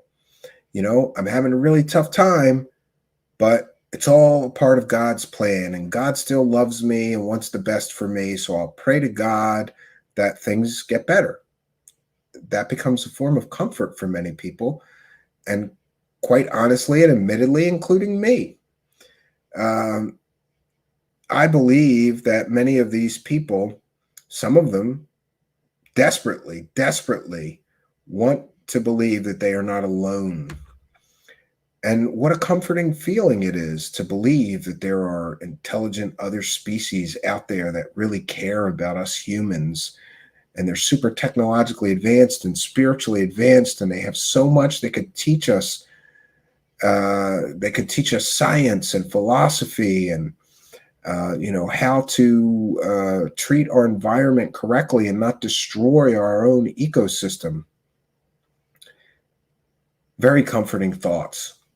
Unfortunately, the disciples of disclosure are very big on claims and very short on verifiable evidence.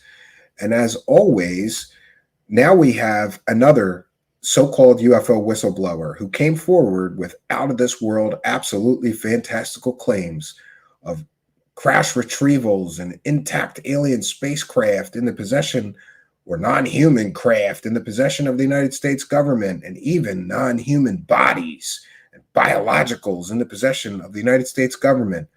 But like so many people who have come forward and made claims before, we wait to see if they have any evidence. And in all previous cases, sometimes people waited years and then found out that person who is making these out-of-this-world fantastical claims is never going to show us evidence that prove their claims.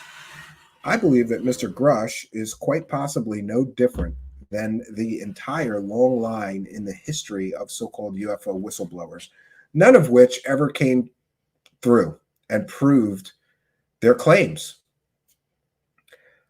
I don't think that this time is going to be any different, but what may be different is the length of time it takes before people call bullshit. I've called it early. It's incredibly convenient that this man claims he has all this evidence, but he can't share it with anybody. It's also a bit of a red flag that he testified before congressional aides in a he could say whatever he wanted for 4 hours. It was behind closed doors. They went back to the congressman and said, Dave Grusch is not a reliable witness. Why? They saw his so-called smoking gun proof and evidence. All this evidence he claims he had. They saw it, and then they said, Dave Grusch is not a reliable witness. And this comes directly from Congressman Tim Burchett. He said that the congressional aides came to him and told him that Grusch is not a reliable witness. The red flags are everywhere. And if you're a disciple of disclosure, you can ignore them all, but get ready, because we have already seen the overhype and over sensational claims. Now, what we are seeing is the inevitable under delivering. Huge claims, no evidence. So right now, we've talked about this many, many times. The way this whole UFO grift works is to have huge claims, over sensationalize those claims, overhype those claims, promise people all kinds of evidence. That's the first stage. The second stage is that they all always inevitably under deliver on their promises for evidence, on their claims that proof is available and coming. They always underdeliver. Right now, the disciples of disclosure are experiencing the second phase of the UFO grift, or the way it has worked for so many previous so-called UFO whistleblowers. The second phase is that they underdeliver. Grusch made huge claims. He said he had all this evidence. Everybody promoting and profiting from the story said that he had all this evidence. It's 90 days in. We've got no evidence. How long are the disciples of disclosure going to wait for the evidence that we were told he had 3 months ago, before just calling bullshit on all of Grusch and calling bullshit on him just being just another in a long line and history of UFO profiteering storytellers? They never come through with the evidence. So the third stage is the big letdown. And I believe it's coming, because what if in another 3 months, there's still no evidence from Dave Grusch?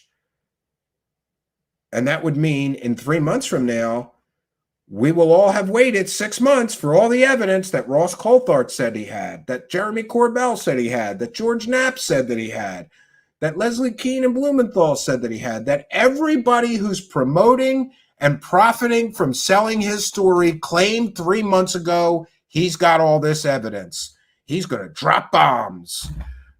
So far, we haven't gotten a firecracker out of Mr. Bomb Dropper. So I think the big letdown is coming.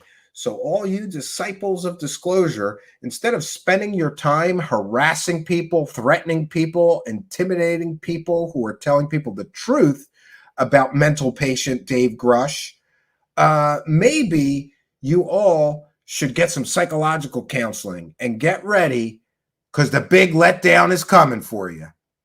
The Grusch big letdown is coming. And now I'm sure that the UFO profiteering hucksters that have already profited to the tune of perhaps hundreds of thousands of dollars off of this story, and that's if we aggregate News Nation and Chris Cuomo and Jeremy Corbell and George Knapp and Ross Coulthard, if we add it all up, it looks clear to me that they've made quite a lot of money pushing this story based on a guy who was in a mental institution claiming that the government has aliens, but not providing any evidence. They've all made lots of money. So it's my personal belief, and I admit this is just speculation. Hey, we're spitballing, right? Like Corbell said. What's going to happen next is that they're going to come up with some way to try to bolster Dave Grusch's story. I'm betting on the wackadoo prover maneuver. For those unaware, we have invented some of our own terminology here. What's the wackadoo prover maneuver? That's when you have one wackadoo making fantastic claims about aliens or whatever that has no evidence, and then what you do, if the story starts if the story starts collapsing in on itself, I don't know, maybe because somebody dug up that guy was in a mental institution, put there by a judge against his will. If the story starts collapsing, if you're the UFO grifter that's pushing and promoting the story, what you got to do is the wackadoo prover maneuver. That's where you have, so Dave Grusch would be wackadoo number one, making huge claims, but then there's no evidence.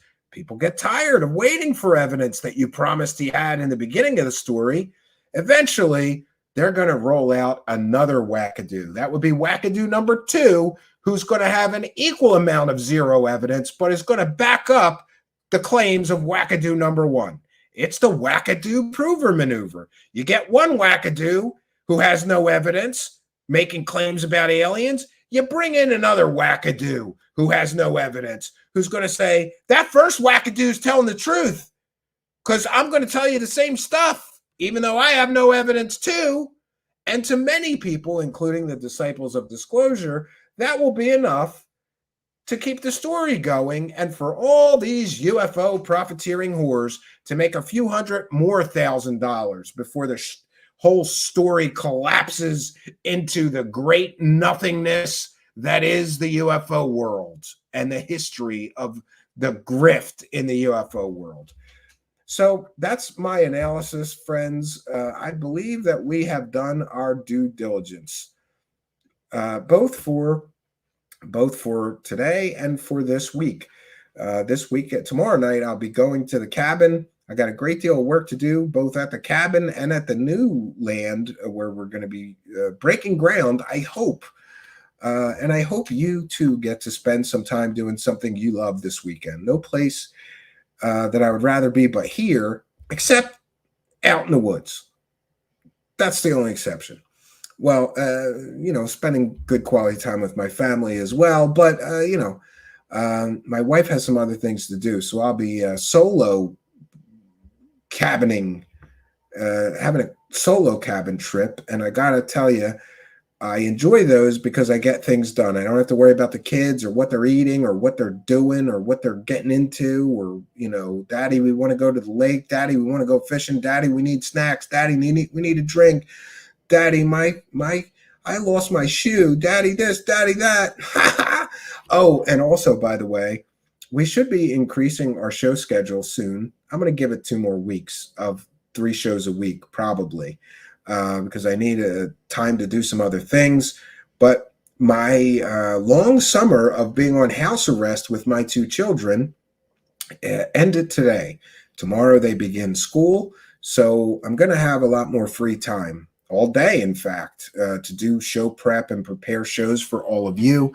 So we'll likely be going back to 4 or 5 live shows a week schedule, at least 4, maybe more.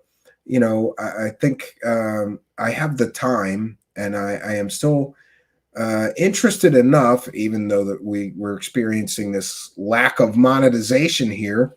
That's not enough to discourage me. I love what we do here and want to dedicate a little more time to it. So we'll be increasing our show schedule in the next several weeks. There'll be more shows than there has been throughout the summer. And also, I just know this from experience. When the fall comes, and especially the winter comes, people are indoors more. They're watching more. There's better audiences, both live and for replay views. So it just makes logical sense that we pull back a little bit in the summer when everybody's outside and not watching as much, and we increase that when the weather gets a little colder. So we'll be doing that. We want to take the time to thank and recognize all of you Patreon supporters, Twitch subscribers, YouTube channel members, upill.net. I keep forgetting to include you guys. You people throwing money at me on pill.net. We thank you, super chatters, PayPal pledgers, super thanks people, super sticker purchasers. All of it really does help to support our show. You guys give me an attitude of gratitude. We have the resources that we need. We'll soon be launching this new live in-person interviews. Every week, I say, hopefully next week. I started wiring the cameras, and I'm just going to wire 2 mics for now, because I doubt I'm going to have 2 guests at once, and I don't want to complicate things with 3 or 4 mics being wired at once and all that. So we're just going to go for 2 microphones and 3 or 4 cameras, and we're going to get that live show set going, which will allow in-person, in-studio guests. And by the way, for those that ask, we're still going to do virtual interviews because, people that live on the West Coast aren't driving all the way to the East Coast to come and do an interview with me. But to those people local or willing to travel to get here, we'll be opening up our studio and our hospitality to those guests who choose to come here in person to do the interviews. And we thank the few of you who have already reached out to me and signed up for it. So, like I said, we've done our due diligence. Next week is another week, and we will be back to fight the good fight. So that's all we got for you, friends. Until next time, my name is Stephen Cambion. Good night.